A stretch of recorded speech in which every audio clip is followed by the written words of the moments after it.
Welcome everyone to the municipality of Strathroy-Caradoc. It is Monday, February 3rd, 2025, at our regular council meeting. Excuse me. Municipality of Strathroy-Caradoc acknowledges it is located on Treaty 21 territory. We are thankful to the generations of people who have taken care of this land, including the Chippewa of the Thames First Nation, the Munsee Delaware First Nation, and the United Nation of the Thames. The roll call. Councillor Palmer is absent with notice, and Councillor Pelkman has her proxy. Motion to approve the agenda. Deputy Mayor.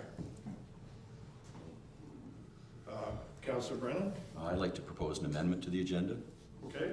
I'd like to see us deal with section 9 before we deal with section 8 this evening. I'd make that a motion. Do you have a seconder, Councillor? Councillor Canis. I'm in agreement with it. You agree? Okay. All in favor? Oh. This is to put a vote to do something before we decide whether a board is legitimate or not? Is that what we're at? Proposal is to amend the agenda so section 9 occurs before section 8. Yes, and section 9 is a vote on to move something forward before we discuss what the legitimacy of the board is. Is that what we're looking to do? I think if I look, sorry, I just had a look, Councillor, 9, so you're talking about 9.4 fire services? I'm just talking about all of section 9 before all of section 8. That was my proposal for an amendment this evening. Okay, got it, and it's been seconded. All in favor? Opposed, if any? Carried. Is there any declaration of pecuniary interest?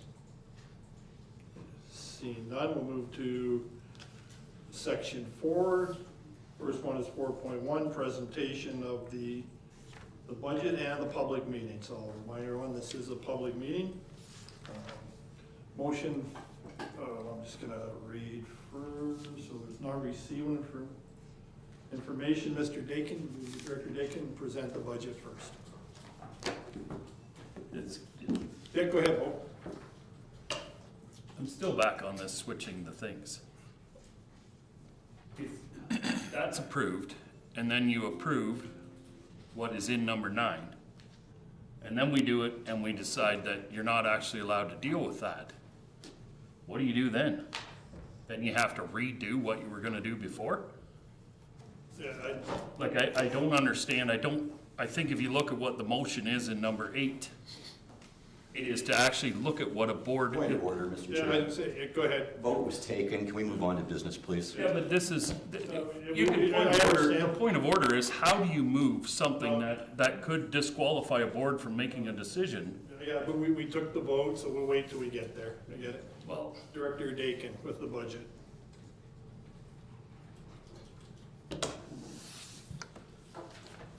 Thank you, Your Worship, and through you to Council, just we'll go over the slide deck for the 25 proposed budget.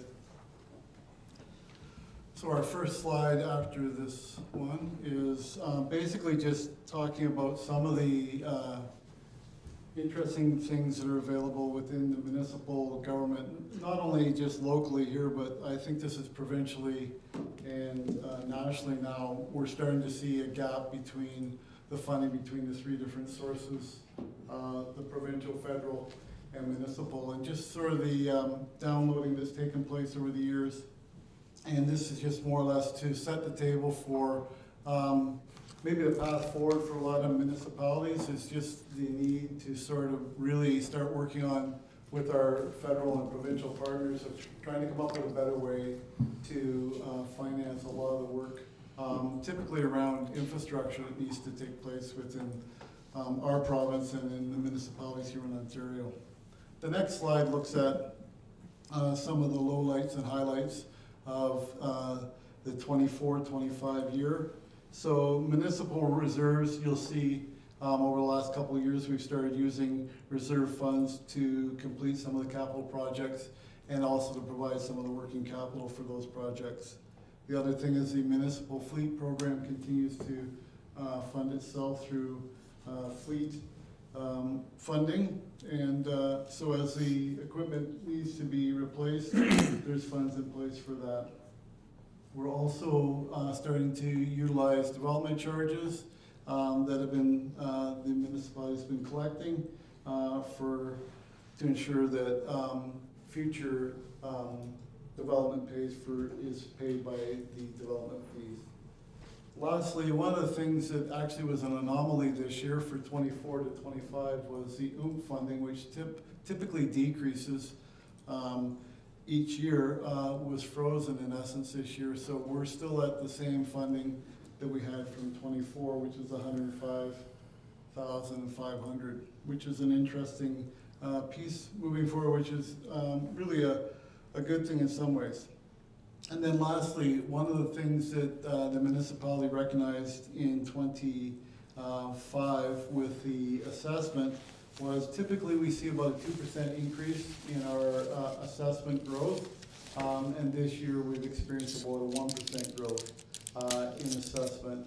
So obviously the other piece to that is that the province is yet to announce the reassessment, which was slated last time for 2016, was moved to 2020, put aside, 24 put aside. So we're now about 3 cycles behind in the reassessment within the province, and that is through the provincial numbers there.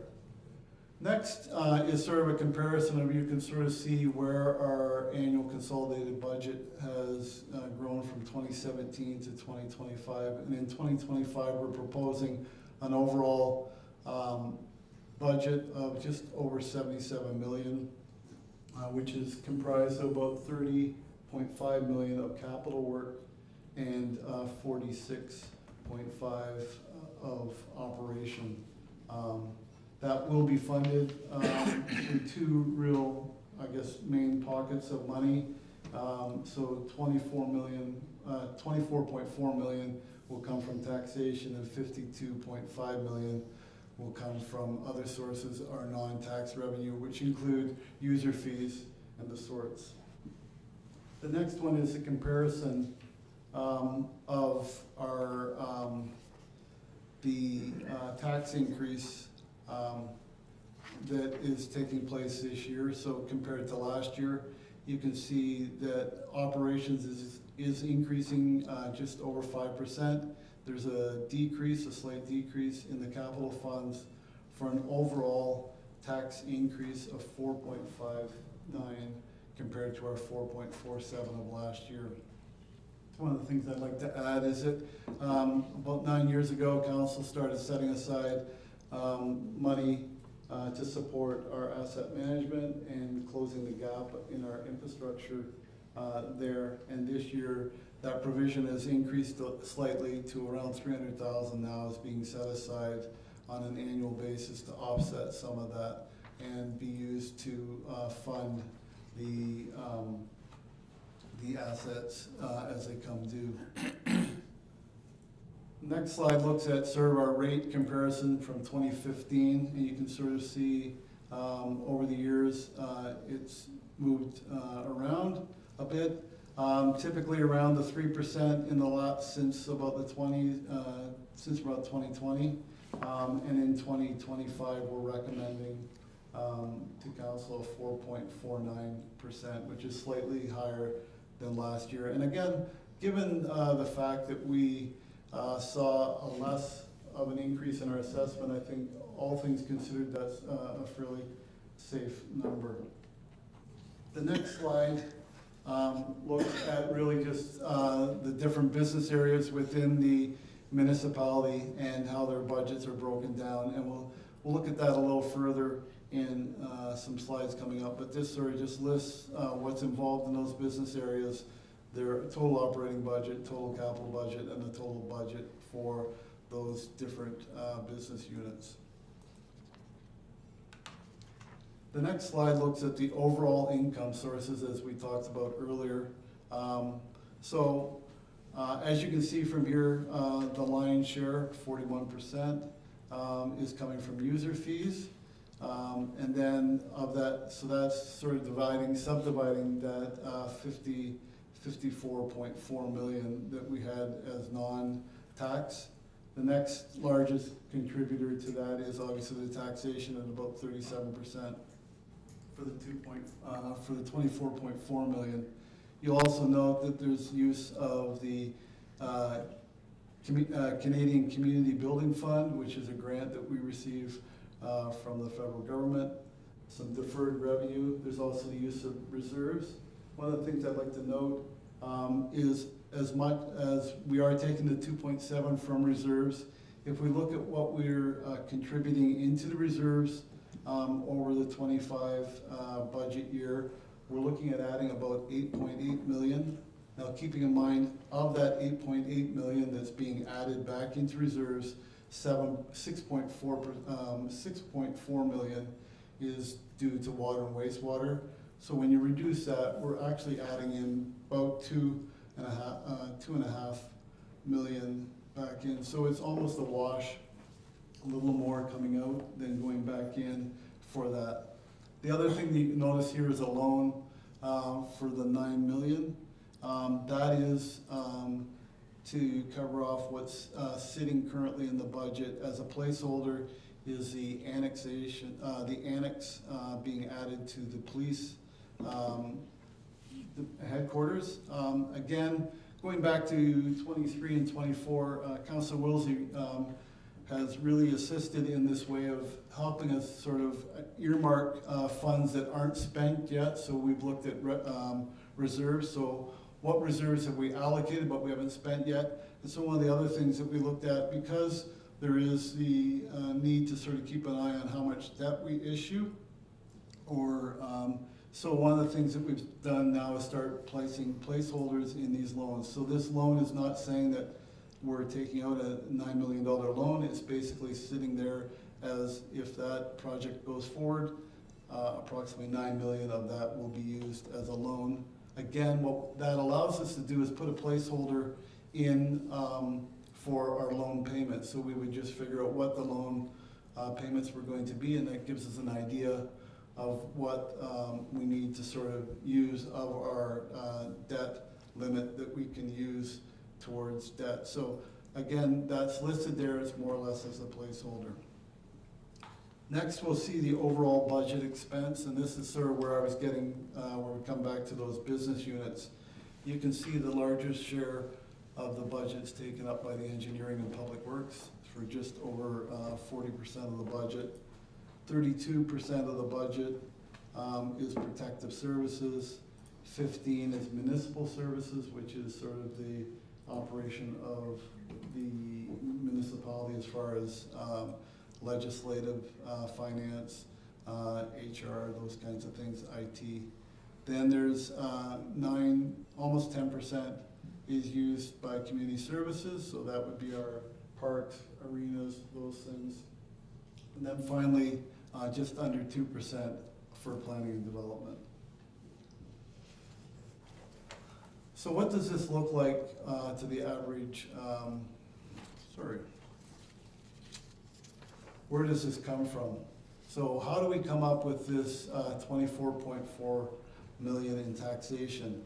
Again, you'll see at the bottom, the largest portion comes from our residential taxation component. The second largest would be our commercial. And you'll notice over time, if we were to sort of compare these slides, since say 2017, we'll say, moving forward, there's slowly a diversification that's taking place within these different classes of the property taxes. So as the community expands from sort of single family homes to multi-res, other things get added, those numbers shift. But the lion's share has always been coming from the residential portion. So, as Strathroy-Caradoc being a lower tier municipality, we make up 1/3 of the tax bill that our tax payers see. and we make up the largest portion of that. So about 55% of the overall tax bill that comes to the ratepayer is from the municipality, 13% comes from education tax through the province, and then finally 32% from the county. We collect the education portion and the county portion on their behalf and then remit those to those jurisdictions once those funds are received. And what we've been looking at up until now, that 24.4 million is the municipal portion only. It doesn't involve anything to do with the county or education. Right now we have indication that the county, the education portion is going to stay the same, so that piece of the pie will be relatively similar to last year. The county is still working on their budget, so we don't have numbers yet, but these numbers don't shift overly over the year too much. And then what does this impact onto? So what does this 4.59 increase look like to the average homeowner? So if you look it up, for every $100,000 of assessment on a house here in Strathroy, the ratepayer is going to be paying about $35.30 more annually in 2025 over 2024. So if we take a home assessed at $350,000, the average increase is about $124 annually, which works out to just over $10 a month for rate increase. Again, this is only the municipal portion of the property tax bill that the ratepayer would see. Then finally, just before I take any questions, there is the comparators that we have through our BMA study, and that is around just how do we line up with the taxes, property taxes. This is based on 2024, obviously, because the 25s aren't out yet. But this looks at, from our BMA study, where we're compared to, I think it's over 300 different municipalities in the province. What does this look like? How does Strathroy-Caradoc line up with those comparators? And you can see that with the exception of the walk-up apartment, we're below the average, not only for the study, but also for southwestern Ontario. And that is, sort of gives you an idea of where we are sitting in the queue with all the other municipalities and those even local here. With that, I'll take any questions if council has any. I'm going to start with council questions, and I'll turn over to public input. Any questions from members of council? Councillor Wilsey. Just looking at the police annex debt, I see we've got $9 million in there with the payments on the other documents there shows that they're going to start in 2026. Knowing that that wouldn't start until 2027 as far as the payments go, because it's always the next year after we finish it. With that being on there, the only thing that's missing is that the estimate we had for that annex back in 2023 told us that it was going to be 10.5 million. So there's $1.5 million plus inflation that's missing from this for that project that's approved. So just if we could hear from the director where the rest of those funds are thought to be coming from when that station goes forward, because it looks like we've already approved $9 million for it. Director Dakin. Thank you. Through the chair to Councillor Wilsey. So you are correct that there is, originally when this was brought forward, it was about $10.5 million, and at that point we were looking at about $1.5 million coming from other sources, and obviously that is still being looked at, from reserves to grants to whatever. So there is other funds that are sort of being looked at, and obviously, as you rightly point out, it is surely a placeholder right now at that $9 million. Obviously, even over the weekend, there's been announcements that may affect even that price, even substantially. So I think as the project moves forward, obviously council will have a decision to make whether that moves forward. But right now, it's just sort of sitting there as just a placeholder. Any other questions or comments? Okay. Anybody from the public? Mr. Rixu.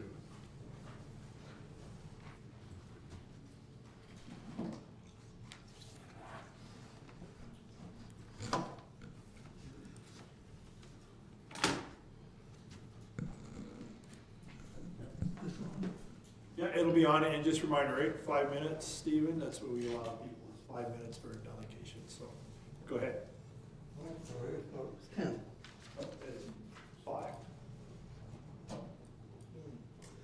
Okay, well, I'm back to reprise my role as budget critic for the council. All right, my comments today about the proposed 2025 budget highlight 4 issues. The first issue relates to the budget practices reflected by the tax numbers, these tax numbers. The second issue relates to the budget documents and what they're trying to convey or don't convey. The third issue, emerging issue, relates to governance ability supported by these budget documents. And the fourth relates to benefits arising from forward planning of budget, financial, and fiscal management. This 2025 budget cycle is a tragedy that follows years of taxpayer abuse and resulting from tax greed by fleecing taxpayers and by gouging taxpayers. It is a tragedy that follows years of weak council governance, of financial and budget management. Let me just introduce the conclusion here. In summary, councillors, the tax levy tax rate increase is not needed this year. After taking into consideration an available tax levy, which I calculated collectively as about $10 million, which comprises of available unused taxes relating to tax levies for non-existent debt payments. I believe that was just referred to as a placeholder for debt payments. Recent tax paid operations surplus, in other words, budget change or what's left over from recent operations. A tax levy for user paid activity, and by that I'm referring to the recent payment of the roof repair, where the library is a user paid department and yet taxes were levied for its repair, and the capital surplus arising from double taxation of some capital projects. And by that I'm referring to the recent purchase of a Zamboni. Although I understand only one was purchased, 2 were taxed more.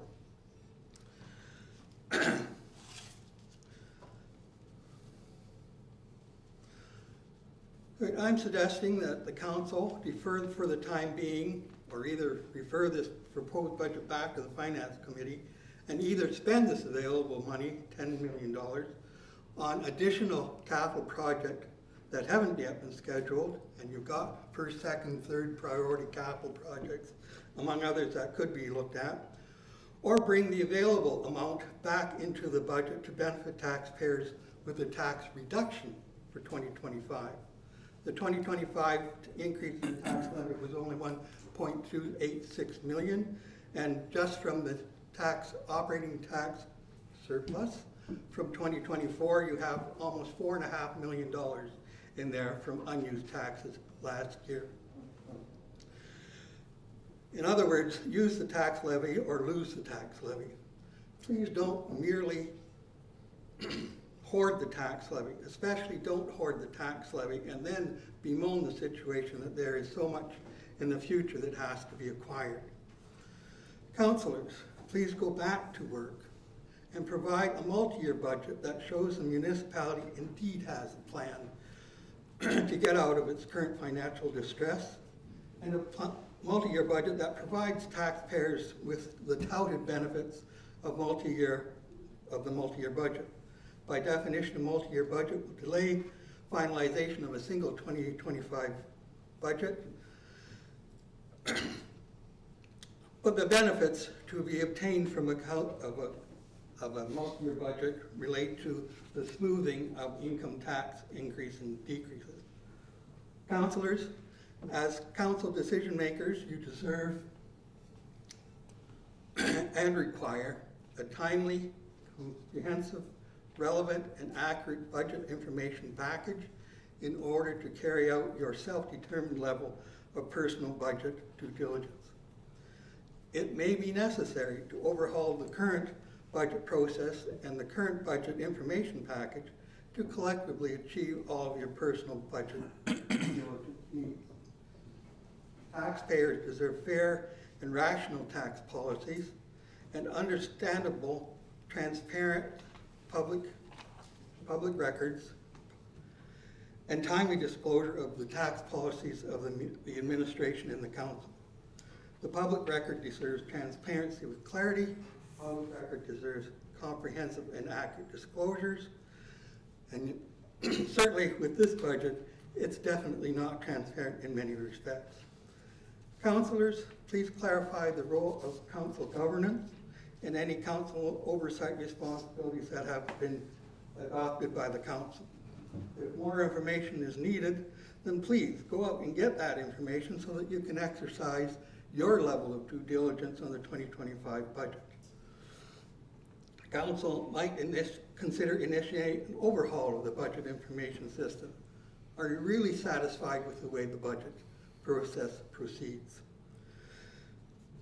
Quality decisions rely on quality budget information, and please bear in mind the old adage, GIGO, G-I-G-O, garbage in, either none, little, late, inaccurate, or incomplete input results in garbage out. Councillors, if you support transparency, then please return this proposed 2025 budget to the Finance Committee and let the Finance Committee amend or augment with suitable clarity of the public record, the disclosures of the Grantham administration. 30 seconds, okay, Stephen? 30 seconds. Thank you. Administration's intent on budget practices. You call them placeholders. They appear in the budget as tax for nothing levies.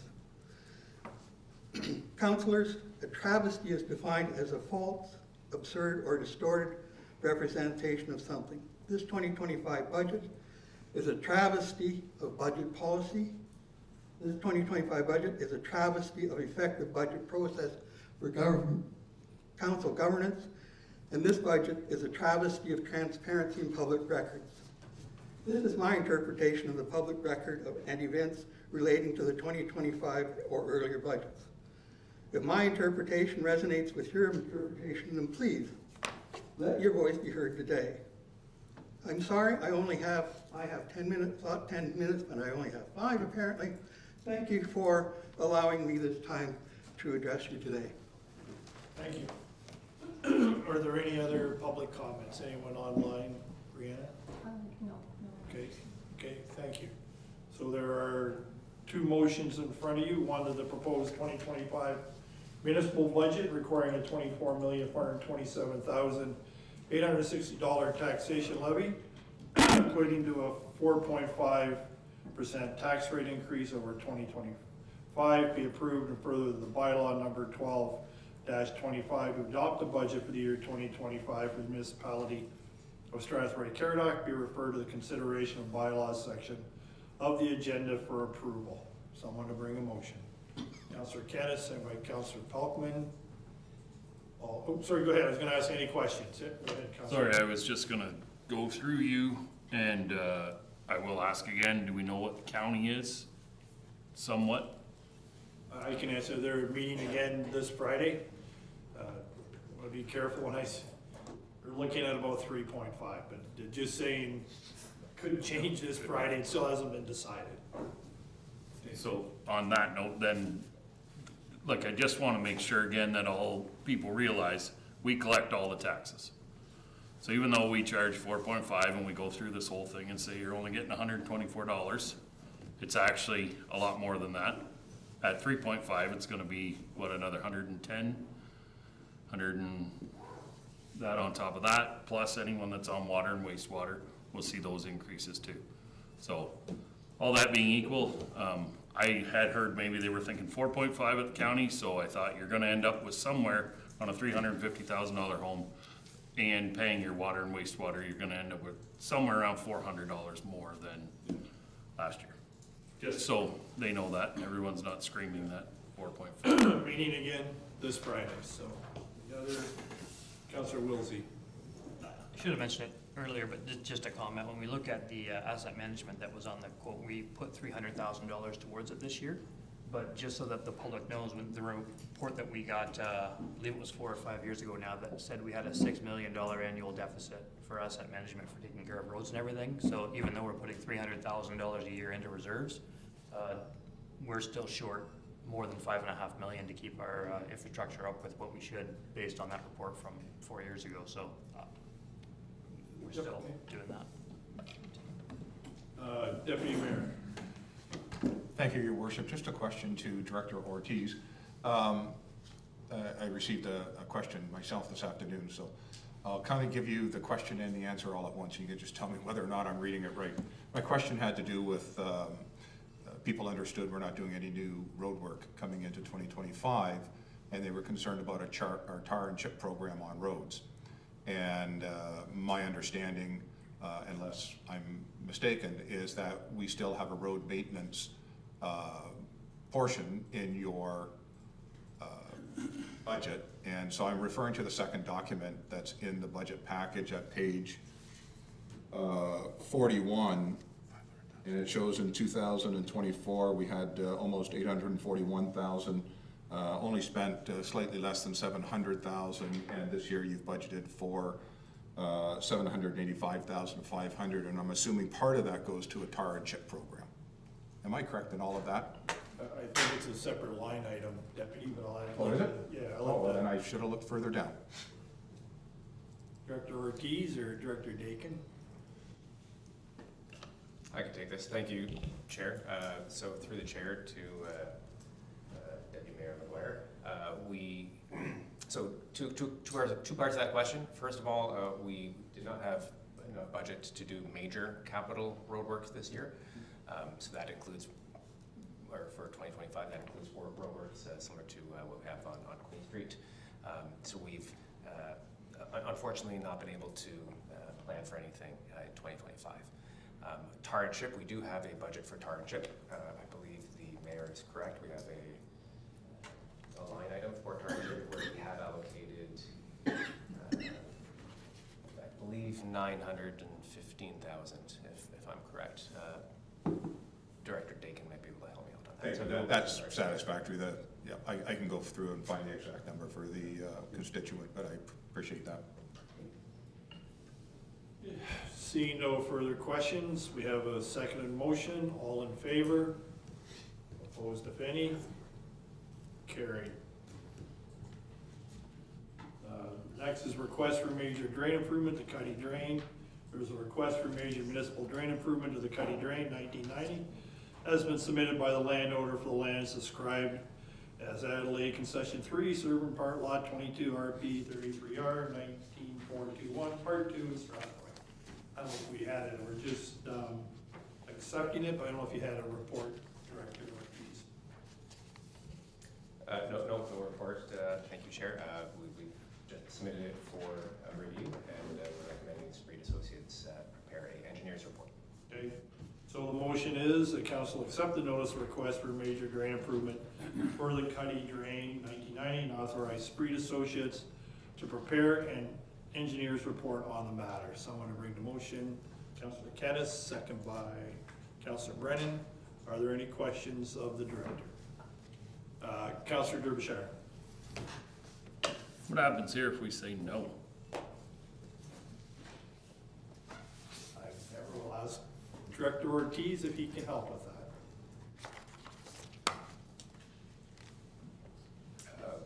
We have an obligation, I understand, through the chair to undertake engineer reports when we are requested to do major drain improvements.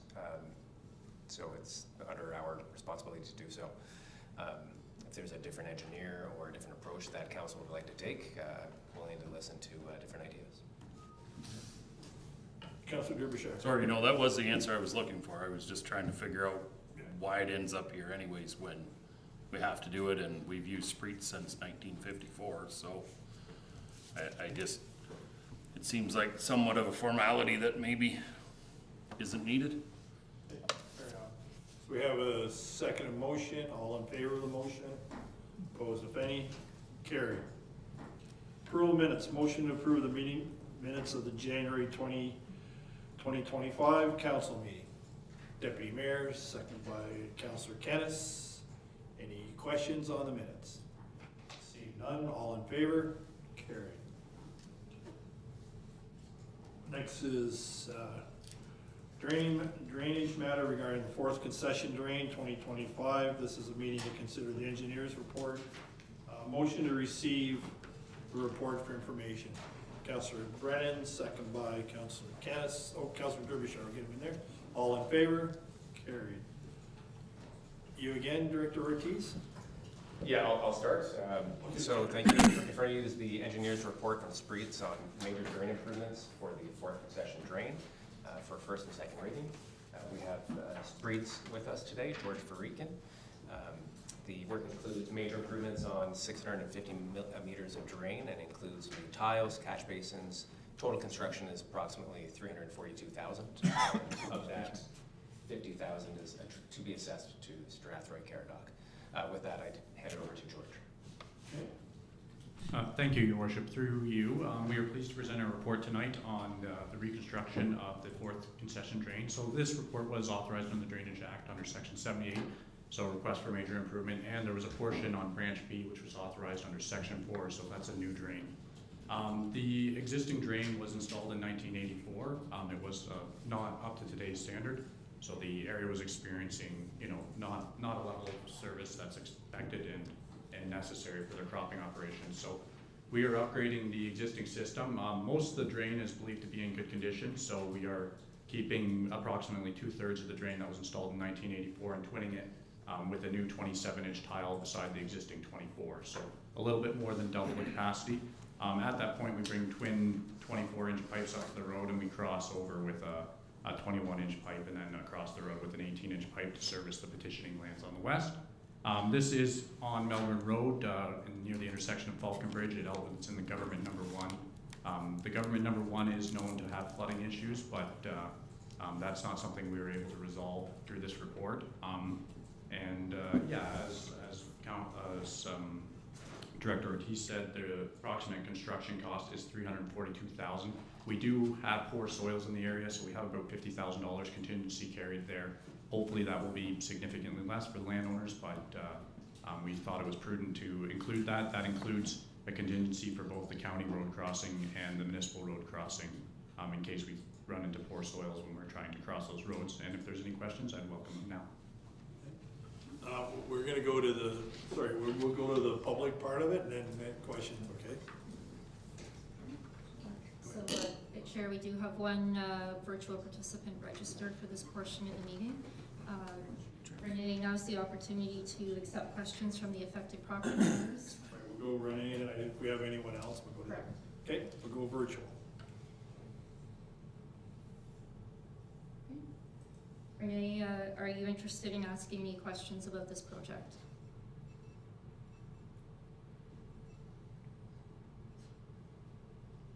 Okay, not seeing a response, Okay. but I will notify if they reappear.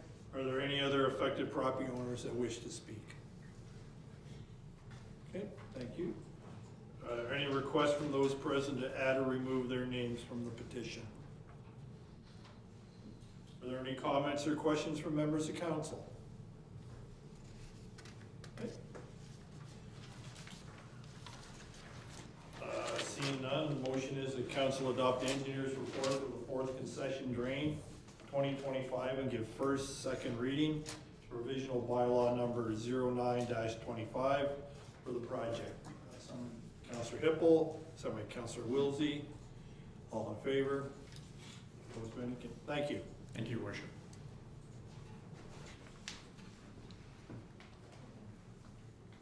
There was one communication, that was the 2025 Middlesex County Council meeting calendar. I don't think there's any questions about that, so motion to receive the communication for information. Councillor Kennis, second by Deputy Mayor. All in favor? Carried. We'll now go to reports from departments. The building and planning is the community improvement applications, February 2025. Motion to receive the report. Councillor Canis, second by Councillor Wilsey. All in favor? Carried. You're going to speak to this one. CAO McKibben will speak to it. Thank you, Your Worship. Tonight, Council, you have two applications. The first being for 19 Vine Avenue, and this falls under the additional unit program within the CIP program. The request is supported through the Building Planning Permit Fee Grant, Construction Cost Matching Grant, and Professional Fees Matching Grant. And this proposal involves adding one additional unit in the basement of the applicant's home and bringing it up to building code standards. The the CIP committee determined that it meets all the funding requirements and is deemed complete, and the total amount requested to be awarded is $5,148.35. The second application before council tonight is from Synergy Composites, and this request falls under the Urban Economic Development Program, and it supports the Building Planning Permit Fee Grant, the Development Charge Grant, and Parkland Cash in Lieu. And this program, or the committee deemed this application complete, and the property benefits from its association with a targeted sector, granting it preferential consideration under the CIP program. And this application amount that is being requested tonight is $134,810.32. Happy to answer any questions that council may have. Are there any questions? Seeing none, there are two motions that council approve $5,148.35 to Adam Sultan and Jennifer Levitt through the additional unit program, and also that council approve $134,810.32 to Synergy Composite Inc. from the Urban Economic Development Program. Someone to bring the motion. Is it you making the motion or you ask the question?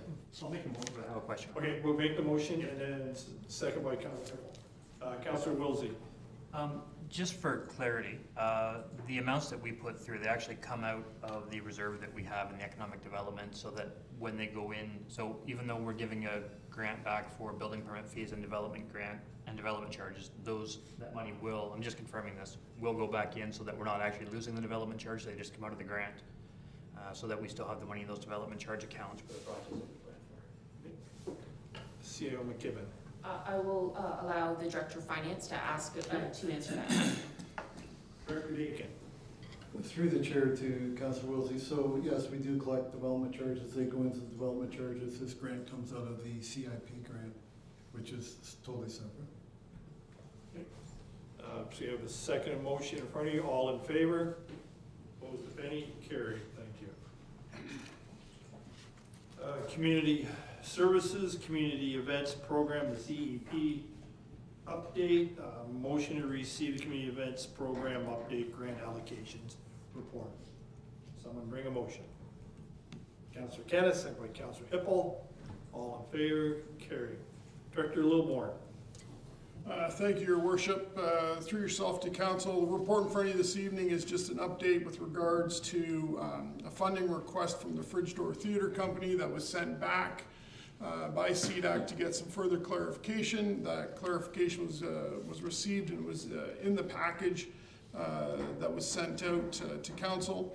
And then the second request, which has come in late from the Mount Bridges Lions Club. That request is to help offset the expenses associated with running Farmers Night. It should be noted that the funds that are raised from Farmers Night through the Mount Bridges Lions Club do end up back in the community. So I am available for any questions, should there be any. Are there any questions of the Director?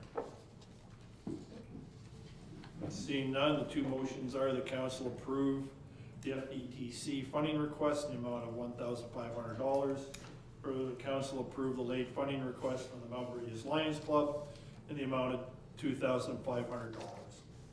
Councillor Hippel, second by Councillor Wilsey. All in favor? Carried. Thank you. Engineering and Public Works is contract award Mount Bridges wastewater treatment facility operational review. Motion to receive the report for information. nomination first. Councillor Brennan, second by Councillor Kennis, all in favor? Carried. Director Ortiz. Thank you, Chair. This follows a recent report to Council on November the 18th, where Council passed a motion to complete a third-party operational review and process optimization. The report in front of you is to award a contract to complete that third-party review and optimization. Normally, this would be a pretty straightforward standalone report, but given the priority of the Mount Bridges plant, we also included a brief update on the overall wastewater treatment program in Mount Bridges. Staff reached out to a total of 5 engineering firms and sent a RFP to 3. Of the 3, only SEMA Plus submitted a proposal. SEMA has a strong technical staff with experience with RBCs, and their proposal represents good value to the municipality. As such, staff recommend awarding SEMA Plus a contract in value of $63,918. As RBCs are proprietary in nature, staff have also been in discussion with the original RBC manufacturer, Napier Reed, and we are recommending approving an allowance of $15,000 for Napier Reed to provide technical support. In the course of our work, the municipality also received an unsolicited proposal from a competing RBC manufacturer, River Birch Biodisc, on behalf of the Powell Group. Our report speaks to the River Birch proposal and some key issues we found with it. I don't want to accidentally misrepresent their report, so it's been included here for Council's review. We'd normally not bring unsolicited reports to Council, but given Council's previous direction to work with the Powell Group, we felt it important to share with Council at the same time. I think it's important to highlight here the distinction between a full-service engineering firm and a product supplier. So here, SEMA Plus represents about 3,000 employees. They manage complex water, wastewater design and construction projects across the country. They have many experts in many different fields. They work with multiple product suppliers of many different technologies. On this study, they have 5 professional engineers working on it. One who includes a PhD who teaches a course in biofilm design, so he literally teaches a class on RBCs. So in short, they are highly technically capable. Product suppliers, on the other hand, often have a great deal of knowledge, but usually in a very specific product. In many cases, the technology can be proprietary, as is the case here with Napier Reed. So for next steps, after initiating this work, we expect a report to be prepared in about 3 months in advance of tendering the extended aeration contract. We are also currently working on the EA for Mount Bridges wastewater servicing, which we hope to tender in early Q2 of this year. And happy to answer any questions. Any questions of the director? Councillor Bishar. Thank you. So,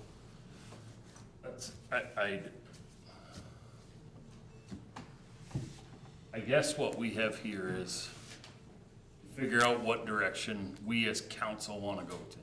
I'm just going to speak to council.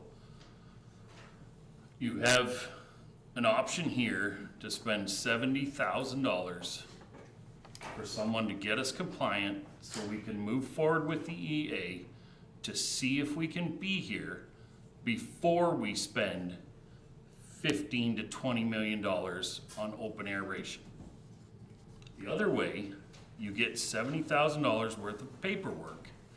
And in their report, I'm glad that you didn't include River Birch, but they do say in the report they're going to possibly use River Birch as their experts on RBCs. So we're asking them to give us a report for $70,000, and then they're going to tell us how we should just move forward with open aeration. Not how to fix this. We're going to move forward with something that we've already motioned. What we're trying to say here is if we do the EA and it says we can't be here, you've spent $15 million for the same amount of capacity, 825, and you then have to leave there and go somewhere else because this no longer can expand. What I'm asking you to do is look at the River Birch report that says, in 2 months, we'll get you compliant, and then we do the EA. And at that point, once you start the EA, there's no more fines, no more this, because we're working on what we need to do as a solution to move forward. Now, if you just want to spend $70,000 more to get another consultant to tell us to move forward with open aeration, you can do that too. But that's really what this comes right down to. You want to spend $70,000 on paperwork, or do you want to spend $70,000 getting compliant and moving forward? And my motion would be that I put forward the motion that we move forward with River Birch and get this thing going and start this EA and start to put this stuff behind us. And if we can be there, then move forward with your building of your new plant. But in the meantime, they have a solution. They can get us there and get us to 825 for $70,000 as their phase 1. If you want more capacity, they'll bring in portables for 2.3.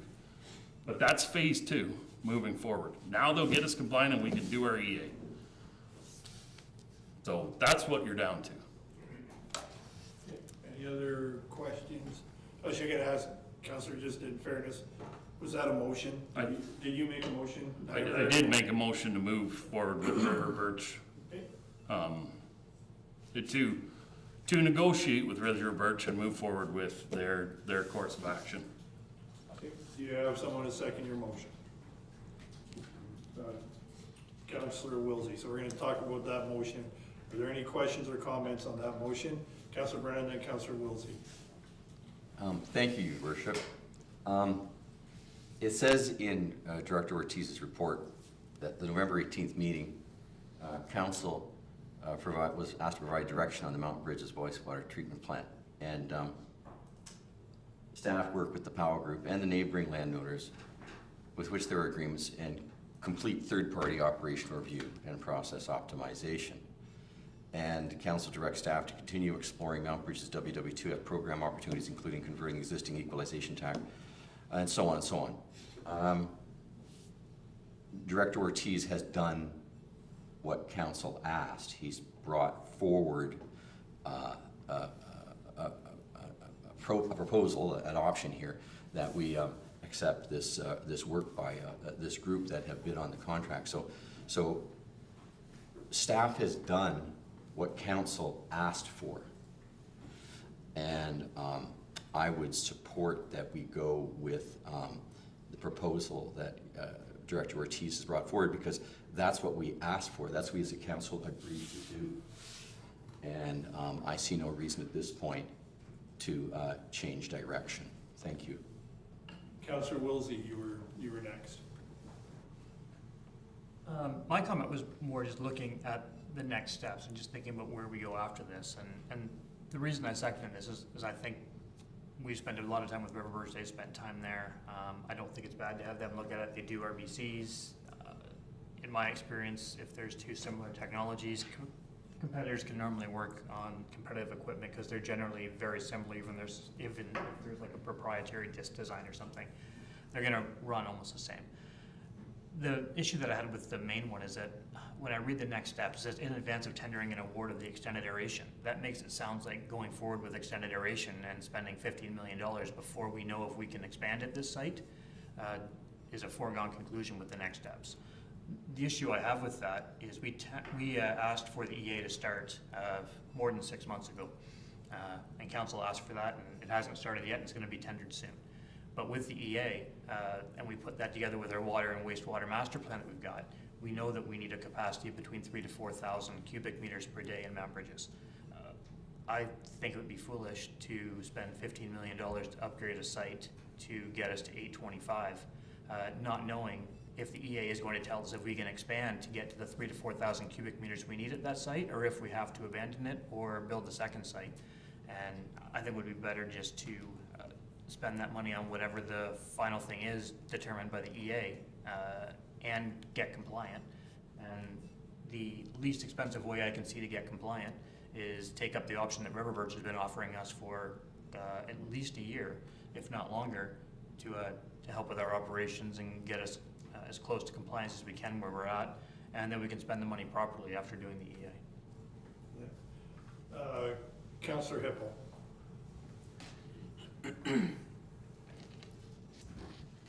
Okay, I'm losing my voice a little bit because I have a cold, so my apologies if it goes in and out. Through yourself to, I'm not sure.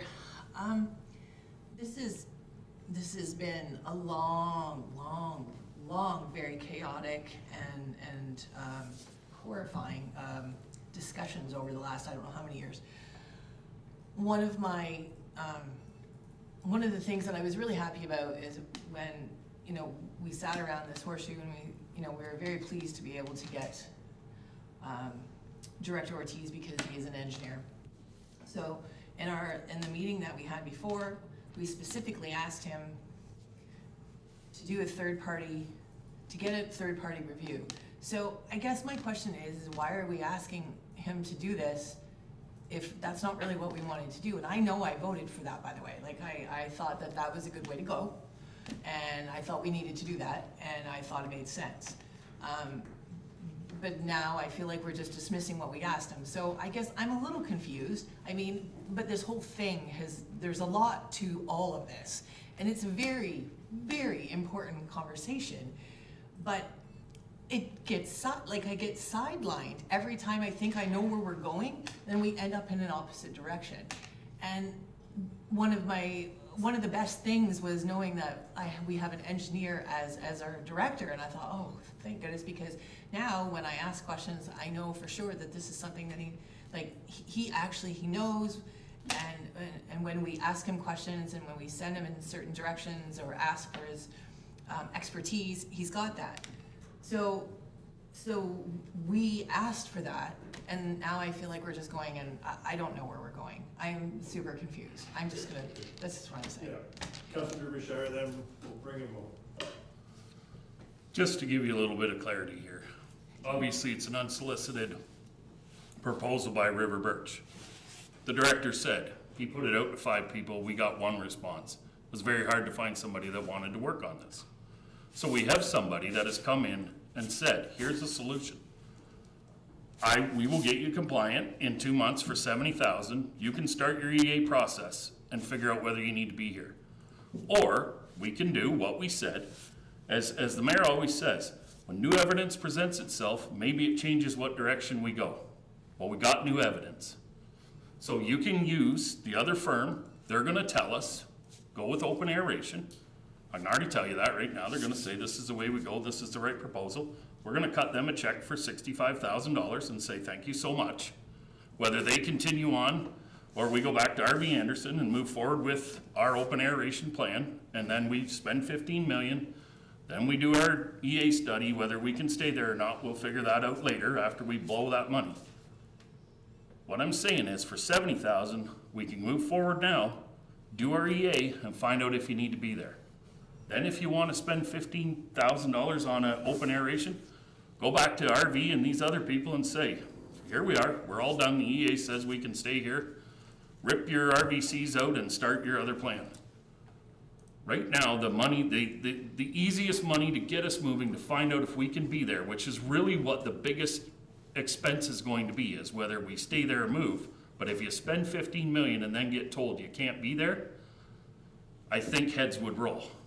Heads should roll at that point. Like, that is a complete waste of money. Complete waste of money. And we're 1 vote right now from headed down that road. Because if you turn this down, we're 6 months before we can bring that back. Councillor Kennis. Just a quick comment. I really want to support our staff on this and the route they've taken on this. We keep getting unsolicited reports and emails from a third party. I'm not going to mention I guess the Powell Group is out there. I can only speak for myself, but I don't take direction from them. I'd rather take direction from our staff. All right, let's, any other questions? We have a second motion that we move forward with River Birch. I'm paraphrasing, but that's it, so. All in favor of that motion? Opposed, if any? Carried. Pardon me? So moved. Oh, I'm sorry, Loss, I meant, yeah, I apologize. I think I'm getting the cold now.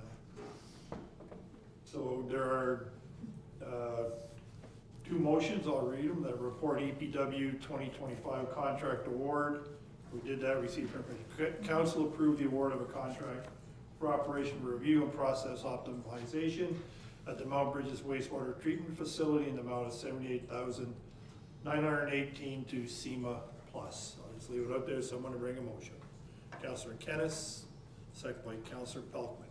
Any, Councillor Wilsey, then Councillor Pelkman, then Councillor Derbyshire. So, Councillor Wilsey. just a question on that. Approving this, does that mean that we are also be going forward with the next steps, which include the tendering and award of the extended duration and headworks before we do the EA? Just clarification on that, because that's next steps in the report. Yeah. Director Ortiz, fair question. Director Ortiz, could you clarify that? Yeah, thank you. Through the chair, to all of council, this is strictly to award a contract to SEMA for the process optimization and process review. So the intent is to review the process and look at opportunities to improve operation of the plant. If there's an opportunity to improve and achieve compliance, we will 100% take that. And I've got full confidence that SEMA, in support with Napier Reed, the manufacturer, could support that if that's a possibility. Subsequent to that, we will be undertaking the current plan, as approved by council, is to design the extended duration, and the construction of that would have to go through council as well when it's ready to go. Councillor Pelkman, then you, Councillor Derbyshire. Just Steve had his hand. I was asking the same point. So. Okay, thank you. Yep, now Councillor Derbyshire. Okay, so again, I'll make out in this point here where SEMA says they're going to use River Birch to possibly come in and help get this compliant. So you just spent $68,000 for these people to possibly go, the people we just got, and use. It's in his report. If you look in SEMA's report, they say River Birch or Napier Reed. Like, you might as well cut this right out and stick with RV Anderson and save us a whole lot of money if you're just moving to open aeration. Like, it's Director Ortiz. Yeah, thank you, Chair. I didn't ask him anything. I didn't ask him anything. Sorry. I didn't ask him anything. We just made a point. And you know, that's actually fair. Point of order on myself. Yeah, there was not a question. I was just a comment. In fairness, Director, that was not a question. Councillor Wilsey. Just in relation to SEMA, I was reading the news and I saw that there was a judgment against them in Quebec for this particular company that we're going to be sole sourcing to for bid fixing, where they had to pay money back to the Quebec government just last week. Has that been taken into consideration, the fact that we only got one bid and now we're going to sole source to this company that just got a recent judgment for bid fixing for municipal contracts? Can I ask who you're asking that question to? Anyone who wants to answer. I don't know who that, like, that could be CAO, that could be anyone on council if we consider that, or the director. I don't know who really to put that question to, because it's a legal question. It could even go to the director of legal legislative. I don't know. CAO. Or who wants to? If we can, we'll allow the director and then I can follow up. Yeah, thank you. Director Ortiz. Through the chair to Councillor Wilsey. I personally, I'll be honest, I wasn't aware that SEMA was involved in litigation in Quebec. I'll be honest, I'm not support. These companies are typically quite large, and for some litigation to happen across the country is not entirely surprising. A company that large, we would be dealing with a select few people, as noted in the report. I'm fairly confident that they probably had nothing to do with this in Quebec. And they would be, for the purpose of what we are looking at, it's hard to find good engineering, period. And it's hard to find good engineering to come to Strathroy-Caradoc for smaller jobs like this. So I think it's in our best interest as a municipality to reward the engineers and the teams that come and do good work for us, and show the appreciation that we have for them. CAO. Thank you, and I was just going to follow up with, certainly staff have followed our procurement bylaw and followed our processes for procurement. So from our perspective, staff have followed our policy. Any other questions? Seeing none, there's a second motion. In front of you, the council approved the award of the contract to SEMA in the amount of $78,918. Sorry.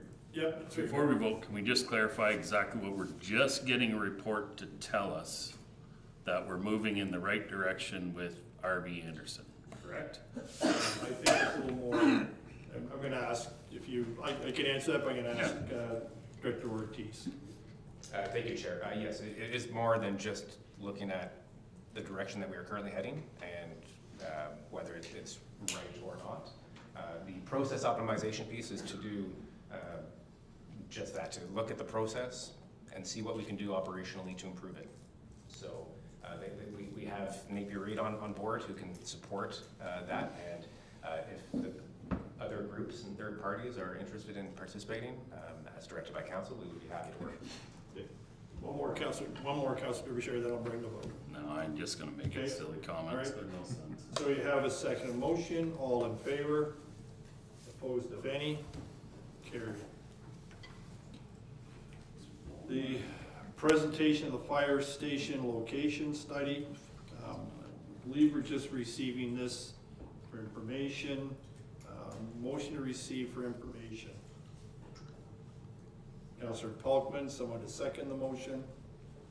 Deputy Mayor, all in favor? I have a question first. Oh, we gotta receive it first, then you can ask the question. It was just a question if we should receive it or not. We don't know who the report's by. Like, there's no name on it. There's, like, normally when we get a report, we know So who the can we report's second it first, and yes, we gotta vote on, so we second the Deputy Mayor. Now you can ask your question. Sorry, Greg, just for the procedure, okay? Okay, yeah, I just would like to know who the report's by and just the information on it.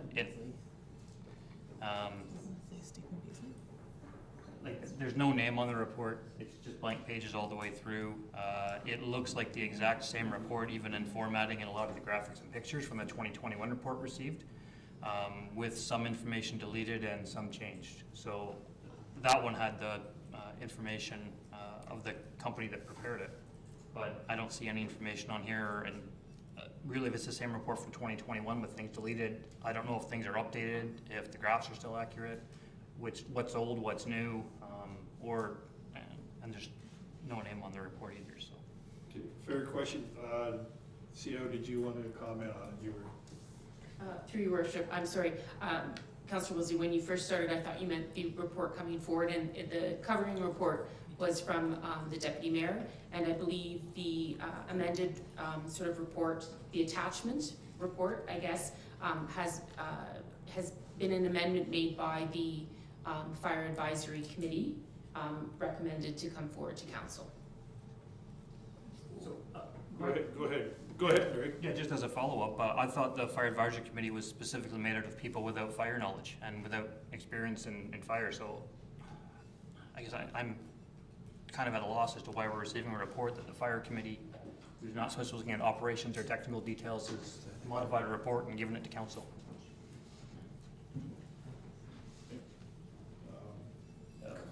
Yeah, we're gonna receive a vote on it. We're just receiving, but go ahead, Councillor Derbyshire. Well, no, I think Greg's point is right.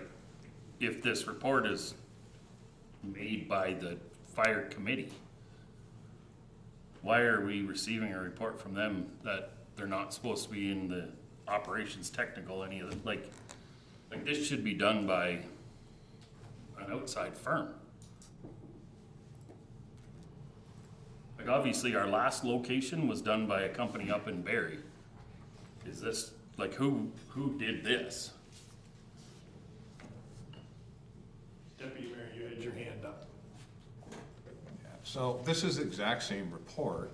It came to the Fire Services Committee just so we could look at it. And without a red line version in front of me, I'm not gonna be able to tell you exactly what the changes were. They were minor in nature, and they were in, I believe they were just in the executive summary. It had to do with some of the terminology that they seemed to be directing, and the board thought, well, that's not how that should be going up to council. But I don't have the red line version, but the The report itself, there's no change from what was seen in the original version some 3 years ago, or I think it was. So if you're looking for something magical in it, there's not. And that's not the function of the board, or the committee, sorry. On that, then, why are we looking? Sorry, Councillor Wilsey, go through the chair. So on that, then, why do we need a new report if there's nothing new? When I looked at the 2021, and I looked at this report beside it. What I saw is that the information from the firefighters and how long it took them to get to the different locations that was in the 2021 report had been removed from this one. Any reference to Station 1 had been removed from this one. A lot of stuff had been deleted. There is new information that's been added about population and things like that. So if it's just, like, that's where I don't. You have to ask for a red line version from. But the board isn't. We didn't do that, so. But this was. Okay, wait. So I guess everyone's talking over each other, but. And that's what I'm trying to do. Councillor Wilsey has the floor. So if we're told the board did it, but then we're hearing from the chair of the board didn't do it because it's too technical for the board to do, and we don't know who, and I really don't know who modified this report. I don't know if it has no new information. I don't know why we're going to look at it, and if the board modified it to send it to us for them to look at it again, like, I don't know what non-technical people are supposed to do with a report that they've modified, sent to us, and want us to send back to them. I don't even know what the point of this is. Okay. We'll go to the deputy mayor who's the chair, then we'll. The chief brought it to the chief or the deputy, I believe it was the chief, brought it to the committee for us to take a look at for information. I think we made 1 or 2 changes of the wording in the very beginning of it. But I'm sorry, without having those notes in front of me, I can't answer that question specifically. What the chief, in the body of the document, if the chief took out or added or modified stuff to new numbers, updated numbers, only the chief or whoever modified that's going to be able to tell you about. We're just recommending that the report that came to us go to council because we want council to take a look at it so that we can ask questions about it. That's why we want to send it up to you, because we want you to take a look at it and give us direction later on about what you want us to do with it, if anything. One more than did you have one, Councillor Real? Well, I was glad to hear you say that if the chief modified it, because it does say at the top of every page, the SCFD Fire Station 2 location study, November 2024. So somebody's gone in and there's new numbers here where it talks about the new population data and all this stuff. So it's being presented as a new report with old circles and stickers and whatever else done on it. Like it's, I mean, I think if we want something significant, then you should ask for the proper person to do this analysis. Not, I mean, you've got, whatever, we haven't voted to look at it, so. No, that's all we're doing, is just voting on receiving it, so. Is there any other, Councillor Brennan was at your hand there. Yeah, the amended study essentially is slightly updated for the, I guess, the reason that it won't be considered to be outdated. And the Fire Advisory Committee essentially is sending it here to ask council to make the political decision of whether or not the municipality is going to be served by a 2-station or a 3-station model. The reason for that is that if you have a fire location study, someone has to decide we're going to have 2 stations or 3 stations. Whatever we decide, then the location of a new station or the elimination of a station or the renovation of a station is going to have to be considered. Right now, there is no direction from council as to what to do. And so we tried to put it in the simplest terms, and that is the political decision of will Strathroy-Caradoc be served by a 2-station model or a 3-station model. That decision needs to be made if the fire location study is to be used to help consider where a station or stations should go, so that we can come back maybe in camera to council and say, okay, we've done a lot of work, we've looked around, and maybe there are some locations that can be recommended. Council could then take a look at that, make a decision, and then staff could be directed to start looking for land so that we could build a new station if we want to get it by 2027, so that our firefighters in Ward 2 have the same kind of quality station that the firefighters in Ward 1 have, and we're thinking primarily of the health and welfare of our volunteers.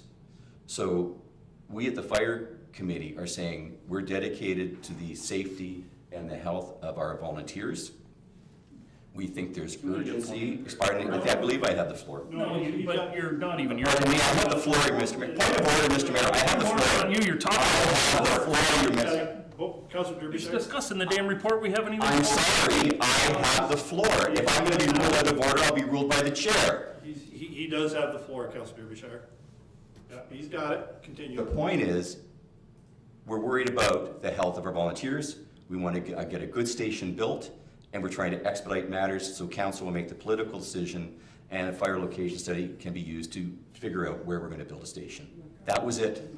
That's what we were doing. And Thank just you. just my point, we're just receiving the report. That's right. There's no action, we're not approving it, we're not giving staff any direction to go ahead, we're just receiving the report, that's all we're doing. There'll be other directions given in various reports, right? But right now, we're just receiving it. There's no action being given to council, there's no decisions being made, we're just receiving the report. That is it. That's all we're doing, so. We have a second motion. Yeah, go ahead, Councilor Cannis. So I guess a question, just that, I don't have a big opinion one way or the other on all of this, but like, so where do we go from here? You know, how do we make a decision whether we go to 2 or 3? Because I mean, certainly I'm no expert, so I will be the first to say, I can't tell you whether one way or the other, which is the way to go. But so how are we gonna get to that point where we're gonna get some input from the people that do know these things on how to move forward? But So no, wait, guys. just approve the thing so we can talk about it at this point. No, we have, we just. No, we received haven't. it. So, yeah, can we receive this for information first, folks? We have a second motion to receive it. Let's receive it for information. And then I'll allow discussion, because that's a fair question. Fire hall is out there, I have the questions.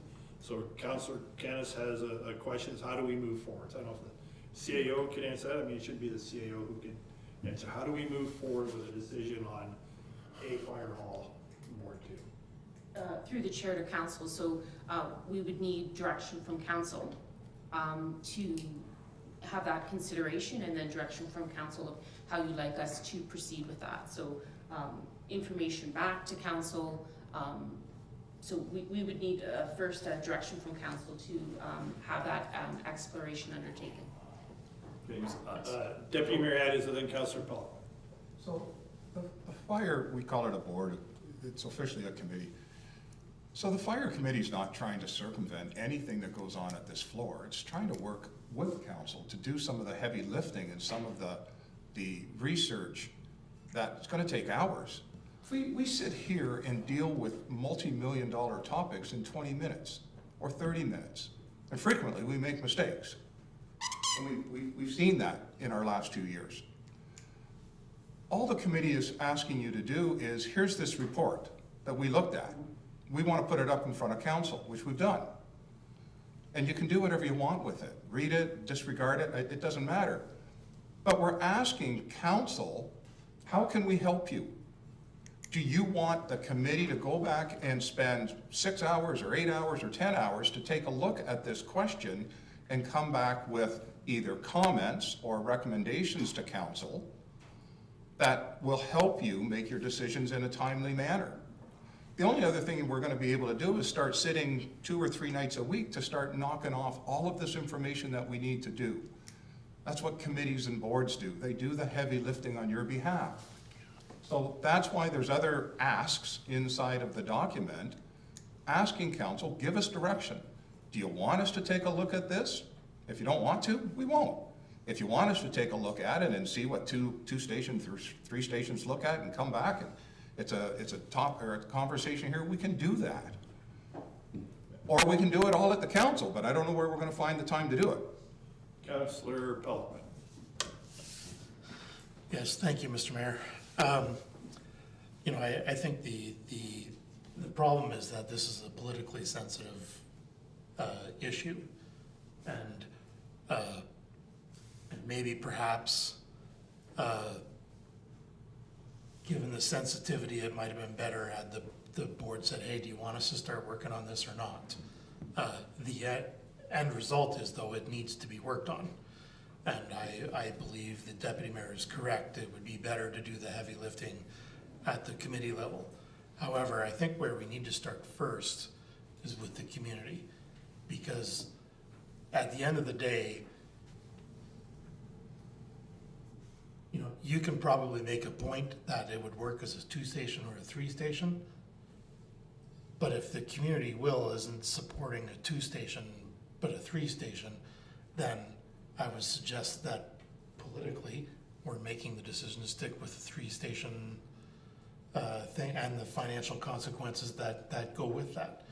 I think the job is to put the two options in front of the community and saying that a 2-station option over the next 30 years costs us this, a 3-station option costs us this. Here's the problems we're having with the 3-station option that we think we can resolve with a 2-station option. And if the community says go stuff it, then we make the decision to go with 3 stations rather than 2, or we make the tough decision to go with 2 stations or with 3. But to me, you know, the fire department holds a unique relationship with the community. They are at every community event volunteering for things that have nothing to do with the fire department. They're there in your worst moment to hopefully save your stuff. Maybe sometimes more than not, probably not. And so I think the volunteers that we have, we need to move at some kind of pace, because we know that there are issues with the stations and that they're old and they need to be replaced. But I do think we need to start with some kind of community consultation to say, hey, here's where we're at. But some of that heavy lifting has to be done even before we can get to that point, but not with a decision to say we're doing A or B. I think you need to present both of them to them. And you know, oftentimes we're accused of making a decision before it's even made, and this would be one way to prove that we're not, is to show the 2 options. But that work can't happen here at the council chamber. It has to happen somewhere else. So I'm gonna indulge, and thank you for using the word community. I'm evidence-based and I'm fact-based, and people will probably know my prejudice, but there are a lot of other facts that need to come out in the decision that you need to present to the community. There are financial implications apart from response time, right? There's all kinds of numbers and facts and figures that need to be thrown into the hopper and looked at if you're gonna present it to the public. And I agree with you, Councillor, that you need to take it to the public. But when you go to the public, you need to have every fact and figure apart from response time. There are facts like, you know, the cost, right? Capital avoidance, the future of this hall or that hall. So I'm in agreement. I'm actually in agreement with you that somebody needs to do the heavy lifting. And whether it's a committee, they're not gonna make the decision, right? It's just a group of people who can ask questions that we may not think of to ask, right? There's a group of people, so. Deputy Mayor. I think we're all talking the same page here, from what I see. Your committee, first of all, you don't even know if a 2-station, I don't know if a 2-station solution will actually work. Don't know either. So going out to the community to say, do you want a 2-station solution, only to find out it doesn't work? We have a contract too. No, Well, but those are that's all. one of the things, Councillor, that comes out. This is weird. No, But it's not. He's got the floor. The committee's just gonna look at that report, ask the question. You gotta remember, your committee has 4 councillors on it and 2 community people, right? So now when you start asking us questions, if the committee's actually doing work and then you have questions for me, Greg, I'll actually have answers for you. That'll be the nice thing, because you got 4 of us in the room that actually have more knowledge about the issue, bringing it forth to this to this council. So you take a look at the 2 or the 3 in that report, if that's what you want us to do, and we come back and say, yeah, you actually have 2 viable options here. Both of them will work. The committee, I can't see the committee speaking about the politics of things. That's not our role. We're not sitting there looking at the politics. Of course, that's what this council starts adding into the mix. We're gonna bring ingredients back to you. Yeah, you actually have two viable solutions. Here's essentially what they look like. Okay, great. And then you start adding in, you know, what's the community sentiment? What's the politics? See, everybody's talking about the same thing, but you gotta start somewhere. And I'm just saying, you can take 3 or 4 hours of time at a committee level and come back with a rather quick conversation saying, you got two viable solutions and here's essentially what they look like. And then council moves on from there. Thank you. Okay, so one more, we gotta wrap this one up. So just, and I realize we're just receiving it for information, we'll probably be done with it in a minute, but when we talk about sending this back to the Fire Advisory Committee, I agree, we do need to talk to the public. The Fire Advisory Committee is there to do community engagement, find out what the community wants, talk to the firefighters, get that done. But it also says right in their terms of reference that they are not responsible for operations, facilities, or programs. And council didn't ask the board to look into different fire station locations. I think they got the direction, just by reading the minutes, I think it came from the fire chief. I'm not sure where the direction came to look into the two stations. But the terms of reference says they're not supposed to be looking at operations, facilities, or programs. And this sounds like they're looking into all of that. So that's why I brought my motion, because the board is doing what it's not supposed to be doing. And it was specifically chosen, what we were told when it came back, is the members on it were chosen because they didn't have experience in fire services, and that they weren't gonna be looking at these things. And now they're looking at these things and bringing reports to council.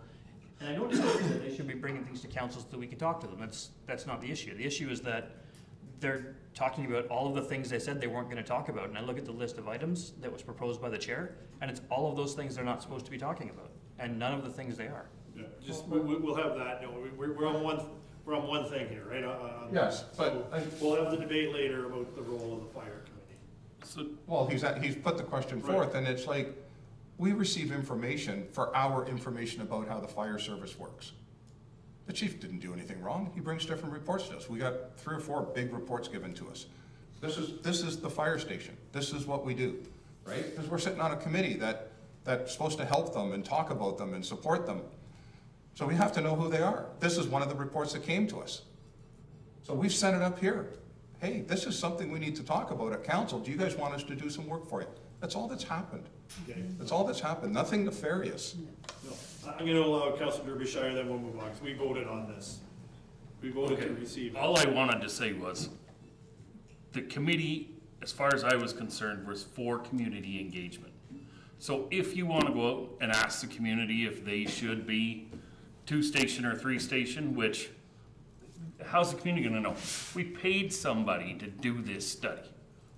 I mean, obviously, our fire plan's out of date now, but, I mean, if you're going to do this and you're really serious about what we're going to do, get somebody professional to do this. Hire this, get it done. They can do community engagement. I mean, I do believe that's why we hire experts. That's why we, at that thing, we listen to the staff and we do what the staff says and staff this and that. Now you want to listen to a community of members that aren't an advisory committee, because you said you're not an advisory. So now we're not going to listen to a non-advisory committee about where we should go with this. And heavy lifting or not, go out and ask the community, give your input back to the fire chief, who will then give it to the person that does this study. Fair enough. Okay, we're gonna move on. So, Catherine, I wanna move on from this topic. Oh, no, I understand. I just comment on this, and agree with Councilor Derbyshire on this. I think we're in the process of building the new Station 1, so that has been set. So now, how does the rest work out, right? And so I think we do need a professional look at this. Numbers have changed, technology's changed, everything changes all the time. So I think we need, and I agree it's important to go to the community, but I think we need to go to the community with information that is up to date, current, and in the, I guess, in the sphere of we have a new Station 1 where it's going to be, and everything else where it is as well. So I think that's important to do that. And I kind of agree with Councilor Derbyshire too. Moving on to the CAO report, we are down to the appointment of the chief building official and CBO services. Recommendation to receive the report first. Sorry, did I go We're about past? to notice of motions next. The amended was, we go now to go to We're section. still in section 9. Oh, I'm sorry, I was want to make sure, okay, sorry, my mistake. No, that's okay. Okay, I just want to make sure we didn't go through it. No, I'm watching. Now we're going the wrong way. Motion to receive the report. Someone to make motion to receive the report. Deputy Mayor, someone to second to bring the report. Councillor Hippel, all in favor, carried. Turn this over to the CAO. Thank you, Your Worship. Before you is a report containing information about our requirements to have a chief building official. With our recent resignation of our CBO, we are required under the Building Code Act to have a CBO. We have posted for the position, which closes today, and in that time between hiring a new CBO, the recommendation before council tonight is to appoint members from RSM, which is a consulting service that provides building code services. I am familiar with this firm. I have used them before in a previous municipality. And before you is, excuse me, recommendations and bylaws to appoint chief building official, but also to appoint building inspectors. Within the proposal, there's some different options available, but at this time, the only option that we're looking at is to have the CBO in place. But the reason I have brought forward these additional names for inspectors is just in the event that we have one of our inspectors fall ill or something, that we have backups in place and that we don't have to have an emergency meeting to come back to council to have them appointed. So the intent is not to utilize those services, but that we have sort of our ducks in a row. And we will be moving very quickly through the recruitment process to fill that vacant position. So happy to answer any questions that council may have. Any questions? Councillor Wilsey.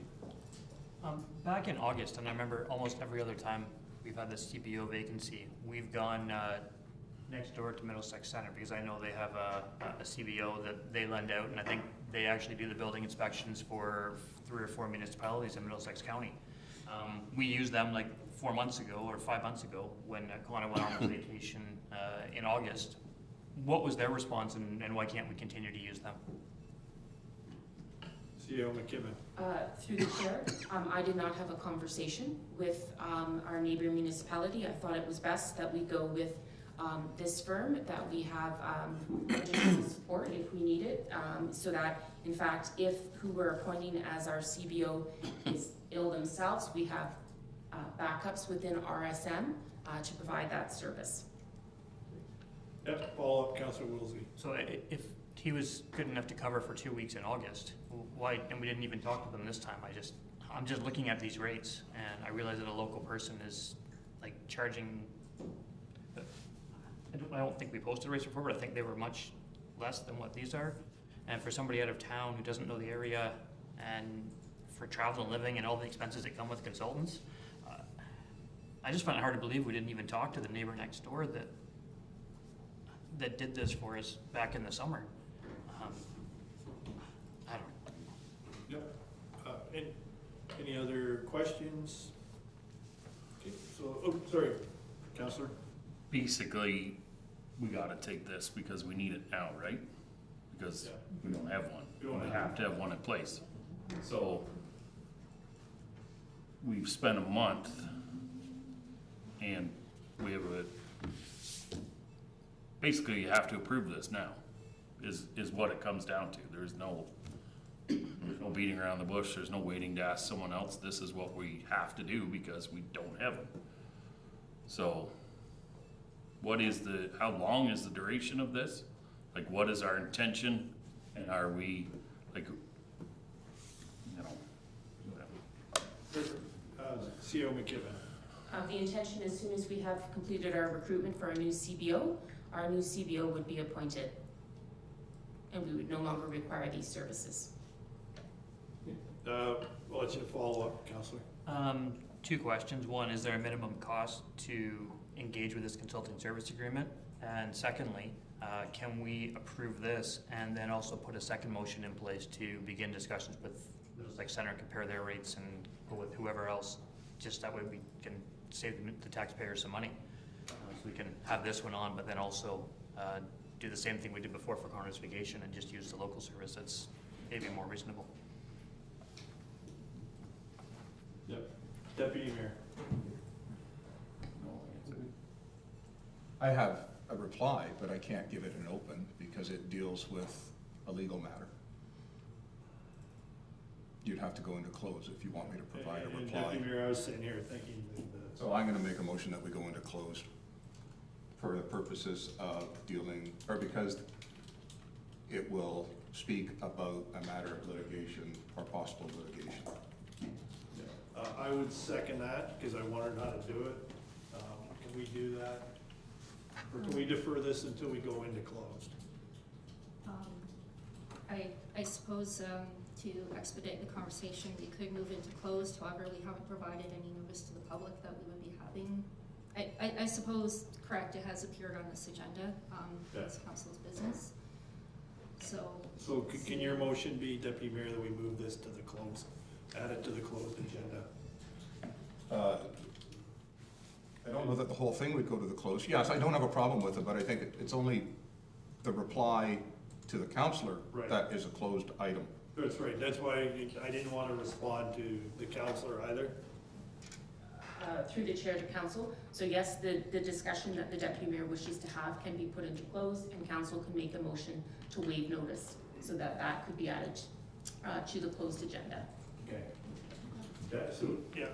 Can I just ask one more question?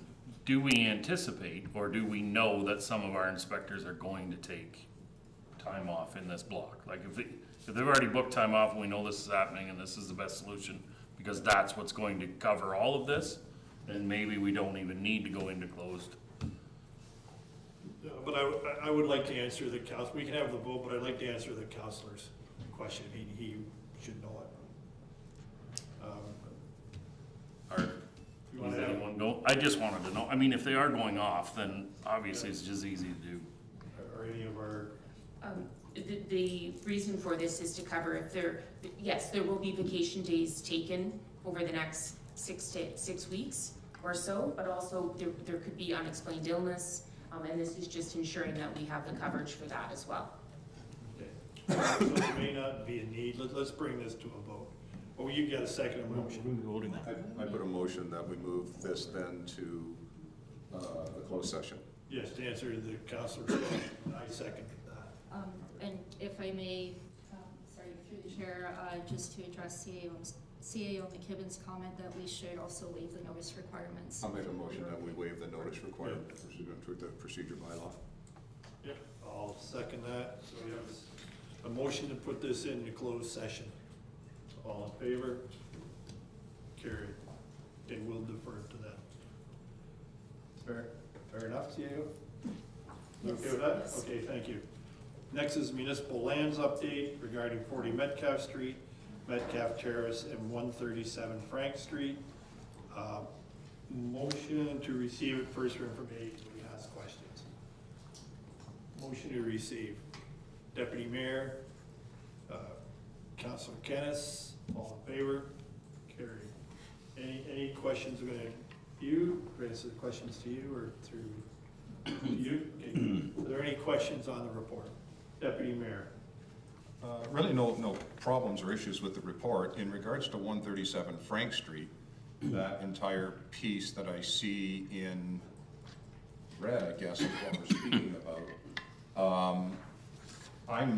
I see that it says in here that it was currently designated by motion to be, what's the terminology? Surplus? Surplus, thank you. Yeah. I'm not, I want to take that out at some point in time. I'm just making that statement. I don't know if that's now that we deal with that, but I would like to remove that from surplus lands at this point. Yeah. Sorry, CAO, I keep forgetting. Through the chair to council, yes. So at a previous meeting, council made a motion that the 2 parking lots would be removed from being declared surplus, but that main property was still included. So I'm just seeking clarification, I'm sorry if I can, from the deputy mayor. Were you talking about all three pieces or the two parking pieces? So I had heard previously that the parking lot, what I refer to as the old PUC parking lot, which is kind of the big one that I would say fronts North Street. So I was told that is now town-owned, it's no longer surplus land, it's not up for sale. But that the 137 building remains noted as surplus, and when I look at the map, and maybe the map isn't correct, maybe I'm not looking at it right, but I see the red actually extends from Garden Lane through that municipal parking lot, and then there's a drop-off down into the actual parking lot itself for the building, and then extends over to the boundary of the river. So if that all is surplus, actually, I don't even want the building to be surplus. I think the whole thing needs to be marked not surplus. I'll leave it there. Okay, thank you. Any other comments on the building?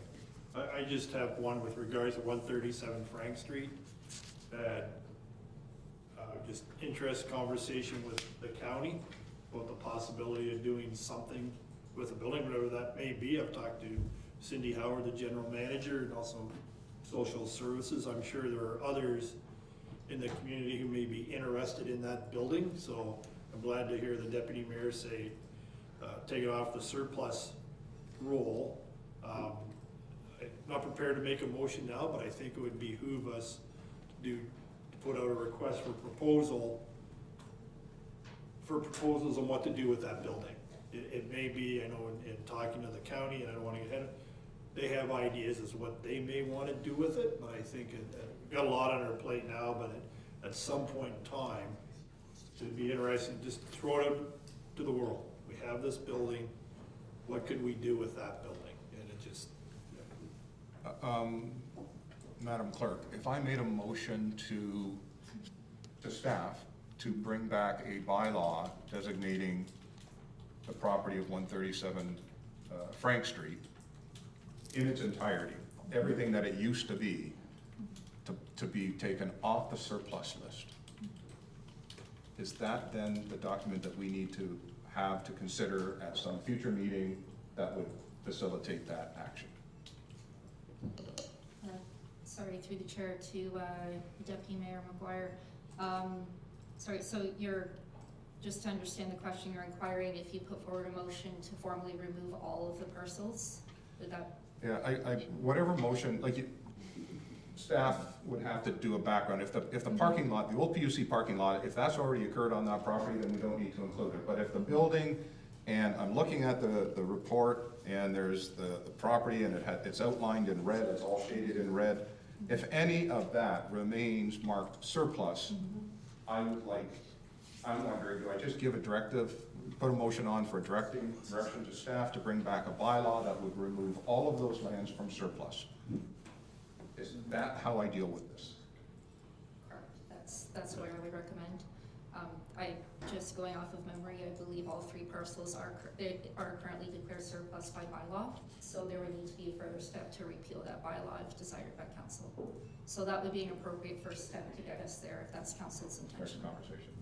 May I make a motion then that all of the lands of what was formerly known as 137 Frank Street, including all the parking lots, be a bylaw be brought back for consideration to remove them from the surplus? Do you have a seconder? Are you seconding that, Councillor Pelkin? And I have a question. Yes. Okay, now your question on the motion. Currently, are the two parking lots two separate addresses and two separate pieces of property? Separate from the building? Yeah, so I've got both, who are the CAO? That is correct. So from our mapping systems, there's three separate pieces of property. Because I just never want to be caught in the position that we were with the park and Mount Bridges, where I didn't realize where the property lines were and what piece of property we were actually declaring surplus. Okay. Any other questions? Councillor Canis. I'm okay with this. My concern is the building itself. I mean, what's the plan there? Is it we see potential for the lot to be used or the building to be used? Because right now it's in essence an abandoned building. There's nothing in it except probably some rats. And it keeps deteriorating and we keep paying insurance on it. And so I think we need to understand where that's going as well. It might be fine to keep it as a lot for parking or whatever the case might be, but perhaps the best thing is that the thing be demolished and turned into a parking lot. So I think we need to understand that as well, so. And I agree, as I'm slowly trying to get us there, Councillor, that we can have that discussion, right? That's be a good, fulsome discussion in front of council. Deputy Mayor, then we'll bring this to. Yeah, I would agree, Councillor Kennis. In my opinion, the value of the building is the footings. Because as long as the footings are there, somebody can build upon those footings and come up because they're grandfathered in. If we drop the building and take the footings out, from my discussions with the Conservation Authority, that land will never be built on again in today's rules and regulations. So it's the footings of the foundations that have the value for the moment. Do we have a second motion? All in favor of the motion? Opposed, if any? Carried. Thank you. Thank you. Thanks. Next is the notice of motion. Councillor Wilsey. Councillor Wilsey, wish to speak to your motion. Oh, I apologize. Yeah, no, that's right. Yeah, then we'll go back to 7. Yep. Councillor Wilsey. Yeah, I just thought we were still on, I thought we only just were No, talking we about did motions. 9. We did that. Yep. Yeah, so I've spoken a lot about this already, and I guess what it comes down to, and I've already spoken to a little bit, so I'll be brief now, is that when we set the Fire Advisory Committee up, they were supposed to be just community engagement. They chose members that, they specifically said after we chose the members, that we excluded members who had fire experience from the board, so that it could just be community engagement, and they wouldn't be talking about facilities, programs, or operations. And when we look at the lists that are on the items and things that are there, realizing the board does need to know about what's going on with facilities, programs, and operations, but now council is receiving reports back from them asking us to make a decision on facilities, but that's not community engagement. That's not what we put this, sorry, I keep calling it a board, it's a committee. That's not what this committee was meant to do. It was meant for community engagement, for trying to get volunteers, and this is how it was pitched to council. It seems like it's gone very far out from that, where now we want to assign them work to look at a fire station or find out what's going to happen there. But those are all technical facility operation programs. If those are the questions that council wants, we either need to change the terms of reference of this board, maybe select new members who have some experience, or we need to get this committee back on track to actually do what council asked it to do, and go back to community engagement. I don't think we can have the community engagement board doing technical issues and reporting back to council, because that's not what we designed the board for, and that's not how it was presented to council. So my motion is to suspend the Fire Advisory Committee and review and update the terms of reference, so that they can either do what council wants them to do or go back to what was initially said. Because we either need a new board or we need to update the terms of reference. Where we've got now, we've got a board that's not operating under the terms of reference. And we either need to fix what the board's doing or fix the terms of reference. Do you have a seconder for your motion? Councillor Derbyshire. Questions or comments? Deputy Mayor. I hear what you're saying, so I'm not going to argue with that at all, Councillor. I think you're right. I think we need to look at the TORs and how council really wants this to work. I think it needs to be more than just looking for volunteers. That's not our job. That's the fire chief's job. That's employment and HR. But we have really good people on the board. You have 4 committed councillors putting in the extra time on that committee. We have 2 very strong community members that are very engaged, very interested in what's going on. We've had the fire chief, lots of conversation with the fire chief. He's encouraged by it. He sees a use for it.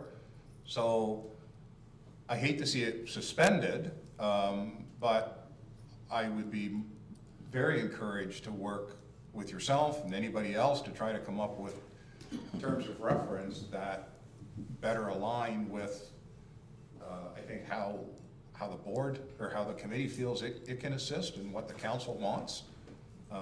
But it does not want to be a deciding committee. We don't make decisions. We probably don't bring political views to things. We just research information and try to boil 5 hours of discussion down to a 15-minute report or conversation at this council so that this council can move forward on some of the many issues that we're facing at the fire service. It's just trying to move things forward. That's all we're trying to do. I think you're correct. Terms of reference probably need to be addressed. Councillor Pelkman. I'd be okay with supporting the motion if the final, that all meetings of the Fire Advisory Board be suspended until this review. I think that the Fire Board can continue to operate, but we revisit the terms of reference. So the motion in front of you is suspended, right? So That's what I say. If they would be willing to do a friendly amendment to remove that last piece, I'd be prepared to support the motion. Yeah. Councillor Wilsey. I am open to an amendment to this. My thought would be that, what if instead of suspended, we put limited to the original terms of reference until the review is complete? Would that be acceptable? I just, when you use the word suspended, it sounds like we're trashing the members of the board. I don't think that needs to happen. I think the members are fine, so. And I guess just to comment, I don't have an issue with any of the members. I'm not saying that we did, it's just the way the members were chosen and the qualities that were looked for line up with the terms of reference that were chosen, or that were discussed. But the actions the committee is taking now don't line up with the department. They're not supposed to be discussing operations, facilities, or programs. And that was my whole reason for making it. Like, I don't have an issue with having the fire discussions. I don't have an issue with community engagement. I think it's great that the fire department is talking and we're getting out in the community and those things are happening. So propose the change of wording. Yeah. So I would propose that the all meetings in the Fire Advisory Board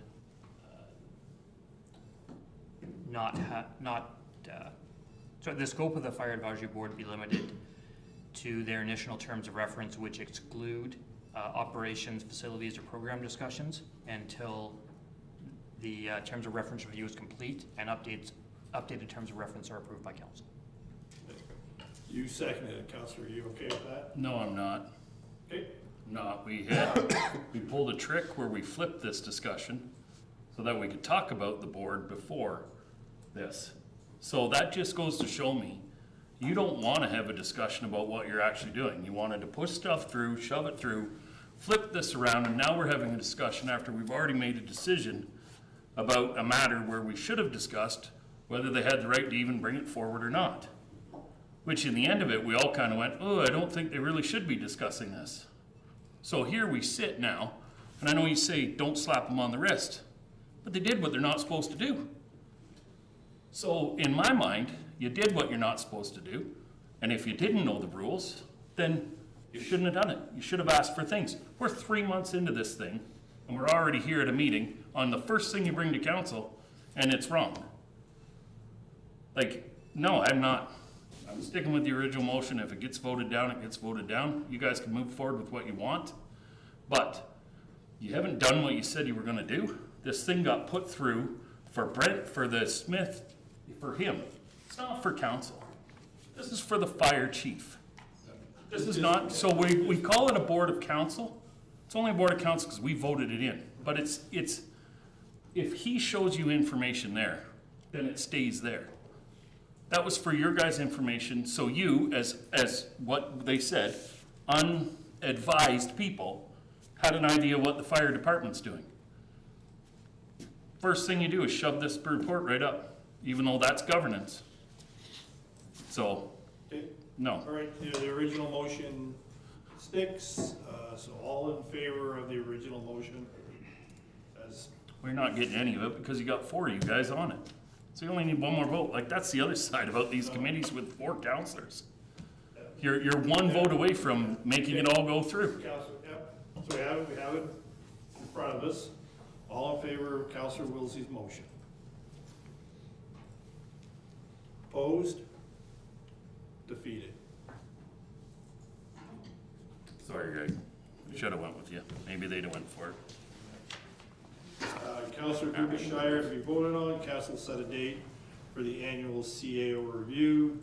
Want to bring your motion? No, I don't even care at this point.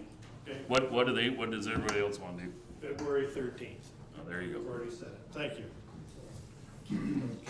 Okay. Yep. Can I return to Councillor Wilsey's 8.1 for a moment? Because I'll put a motion that the terms of reference be reviewed by the board and by council. I'll leave it there. We can do whatever they want. Council can do whatever they want. Do you have a seconder for your motion? Councilor Pelkman. Any comments or questions? Councilor Wilsey. Could I ask as a friendly amendment that we limit the discussions at the Fire Advisory Committee to the original terms of reference until the terms of reference are updated? Sure. Yeah, I agree. You accept the friendly amendment, Councilor Pelkman? Okay. Sorry, Councilor Derbyshire, you had. So we're going to review it as council, or who's reviewing the terms? The board themselves are reviewing their own terms and coming back to tell council what their terms are? Or how does this work? Deputy Mayor. No, as chair, I'll bring it back, this discussion, and make sure that the committee understands its terms of reference and that we'll do our best work within those. And at the same time, the expectation will be that it will be discussion at council for possible amendment or review or whatever council decides. Okay, so we have it. All in favor of the motion? Opposed, if any? Carried. So we're gonna change your terms of motion? Oh, you can. I've had council direct me to make sure that. We're going to. Sorry, Deputy, Councilor, just one discussion, okay? Sorry, thank you, Chair. Councilor Derbyshire confirming that you're withdrawing your motion regarding the CAO. No, we voted it through. It went through. The date's set. February. So can we just? No, but to be clear, we didn't have a vote. Oh, so okay. That's why I want to be clear. If you're Sorry. satisfied, So you can bring the withdraw. motion, vote. Sorry, my motion is to have the Yep. CAO review done. I'll second it, and I'll say the date is confirmed. Well, we gotta, well, The third, but it's the 13th, so you asked for the date, February 13th. All in favor of the motion? Carried. Next is reports from boards and committees. There are 5 in front of you. You wish to discuss any of the reports? Seeing none, motion that the reports from boards and committees be received for information. Deputy Mayor, second by Councilor Canis, all in favor? Carried. County Council report, Deputy Mayor.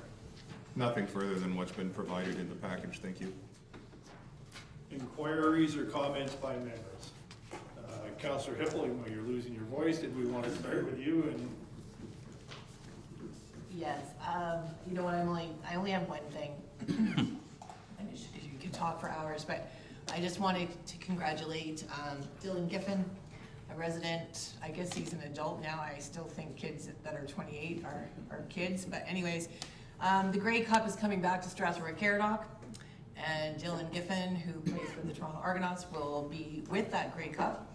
And if anybody wants to come to the Duke on February 16th between 2 and 5 and check it out and have a conversation with a very big, wonderful football player that has gone to the school, public school, high school, and been, he's born and raised here, and he is very true, very local. He's not a kid, adult, and a great person to sit down and chat with. I would say come on out to the Duke on February 16th between 2 and 5. That's it for me. thank you. Councilor Canis. I always kind of bring this up. I do because I fell through the ice when I was a kid, and it was a rather harrowing experience that makes me scared to be in the water even when it's 80 degrees. So I walk over the Head Street Bridge every day, and with all this thawing and freezing going on, and I see holes in the ice, and people just need to be careful. I appreciate the, you know, the joy people get from skating outside, but they got to be careful on that ice, especially around the dam itself, because holes just appear because the water keeps flowing over the dam, right? So people, I just urge people to be careful, especially now that we get into February and March where we get warm and thawing and freezing. It's probably not a good idea to be on there, so. I concur. Councillor Wilsey.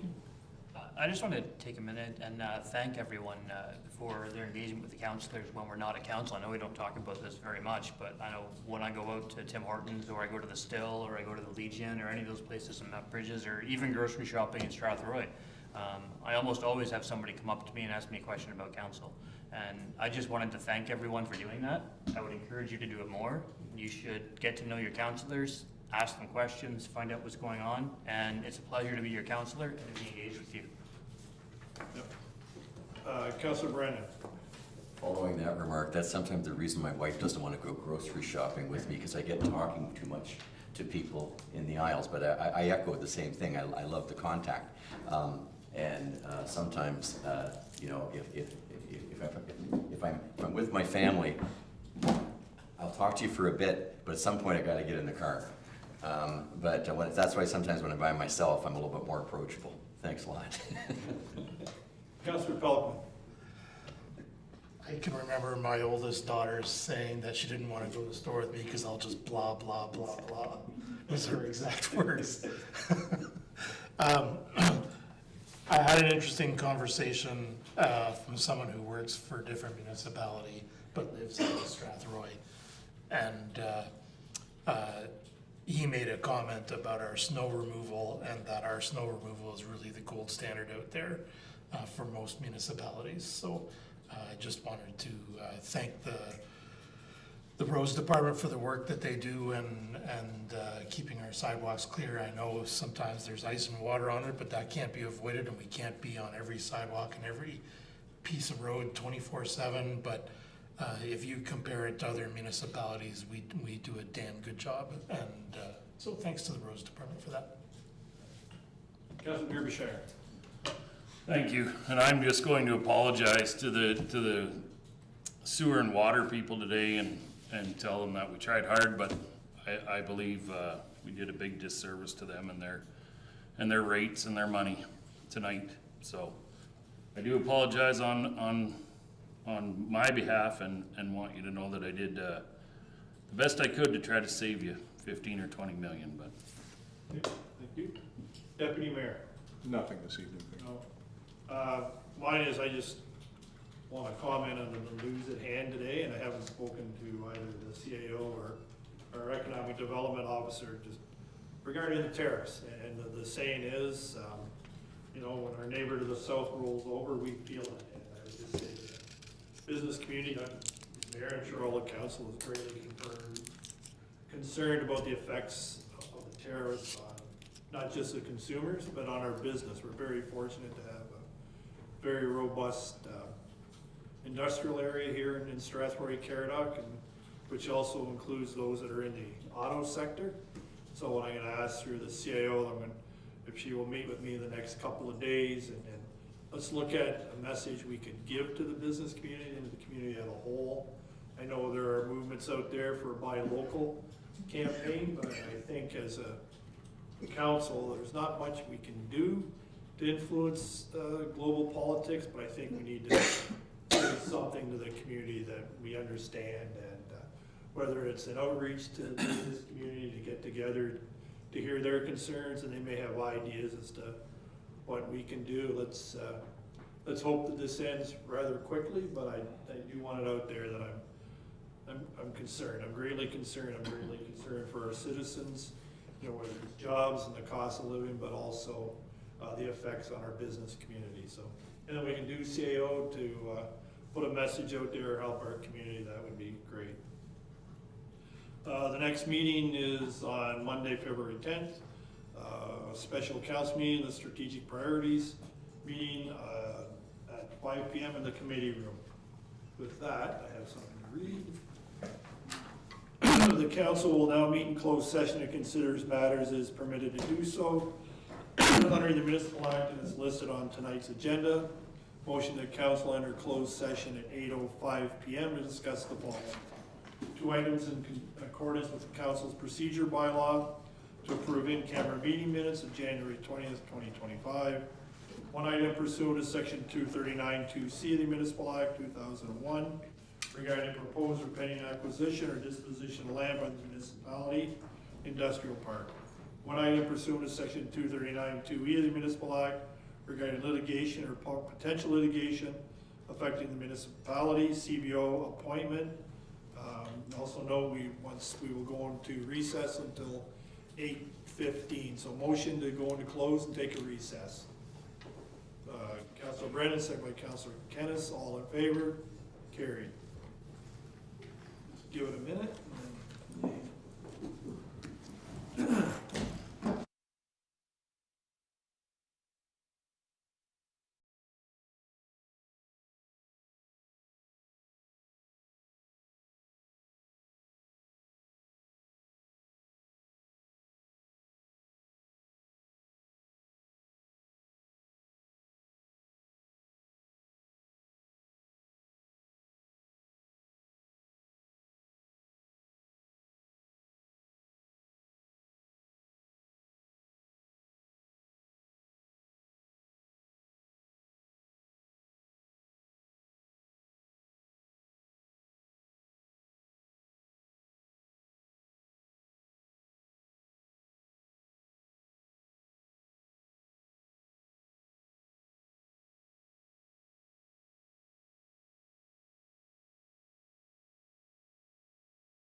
Thank you. Motion to open session resume at 8:29 PM. Deputy Mayor, second by Councillor Hippel. All in favor, carried. Council met in closed session to consider matters as permitted to do so under the Municipal Act and is listed on tonight's council agenda. The following items were considered during the closed session. One item in accordance with council procedure bylaw to approve in-camera meeting minutes of January 20th, 2025. The meeting minutes were approved. One item pursuant to section 239(2)C of the Municipal Act 2001 regarding a proposed or pending acquisition or disposition of land by the municipality, industrial park. Council received a confidential staff report for information. One item pursuant to section 239(2)E of the Municipal Act regarding litigation or potential litigation affecting the municipality, CBO appointment. Council received a verbal update. No direction was given. Direction was given. No direction. No direction was given. I apologize. That too. Okay, so now we need to go. Deny, right? Yep. Okay. So now we're going to move to item 9.5 on the agenda, which is the appointment of the chief building official and CBO services. Recommendation that council authorize execution of the consulting service agreement with RSM Building Consultants related to building code services. And further, the council approve the individuals listed on the agenda as deputy chief building officials under the Building Code Act for the municipality of Strathroy-Caradoc. And further, that the individuals listed on the agenda are hereby appointed as inspectors under the Building Code Act for the Corporation of Municipality of Strathroy-Caradoc. And further, that authorizing bylaw number 13-25, bylaw number 14-25, and bylaw number 15-25 be forwarded to the consideration of bylaws section of the agenda for approval. Someone to bring that motion. Deputy Mayor, second by Councillor Kennis. All in favor? Carried. Thank you. Now move to the consideration of bylaws. Motion to bylaw number 07-25, bylaw number 08-25, bylaw number 10-25, bylaw number 12-25, bylaw number 13-25, bylaw number 14-25, bylaw number 15-25, and bylaw number 16-25 receive first, second, third, and final reading. Deputy Mayor, second by Councillor Kennis. All in favor? Carried. Also, the bylaw number 9-25 receive first and second reading only. Deputy Mayor, second by Councillor Brennan. All in favor? Carried. Motion to adjourn at 8:32 p.m. Councillor Kennis, Councillor Brennan, all in favor? Carried.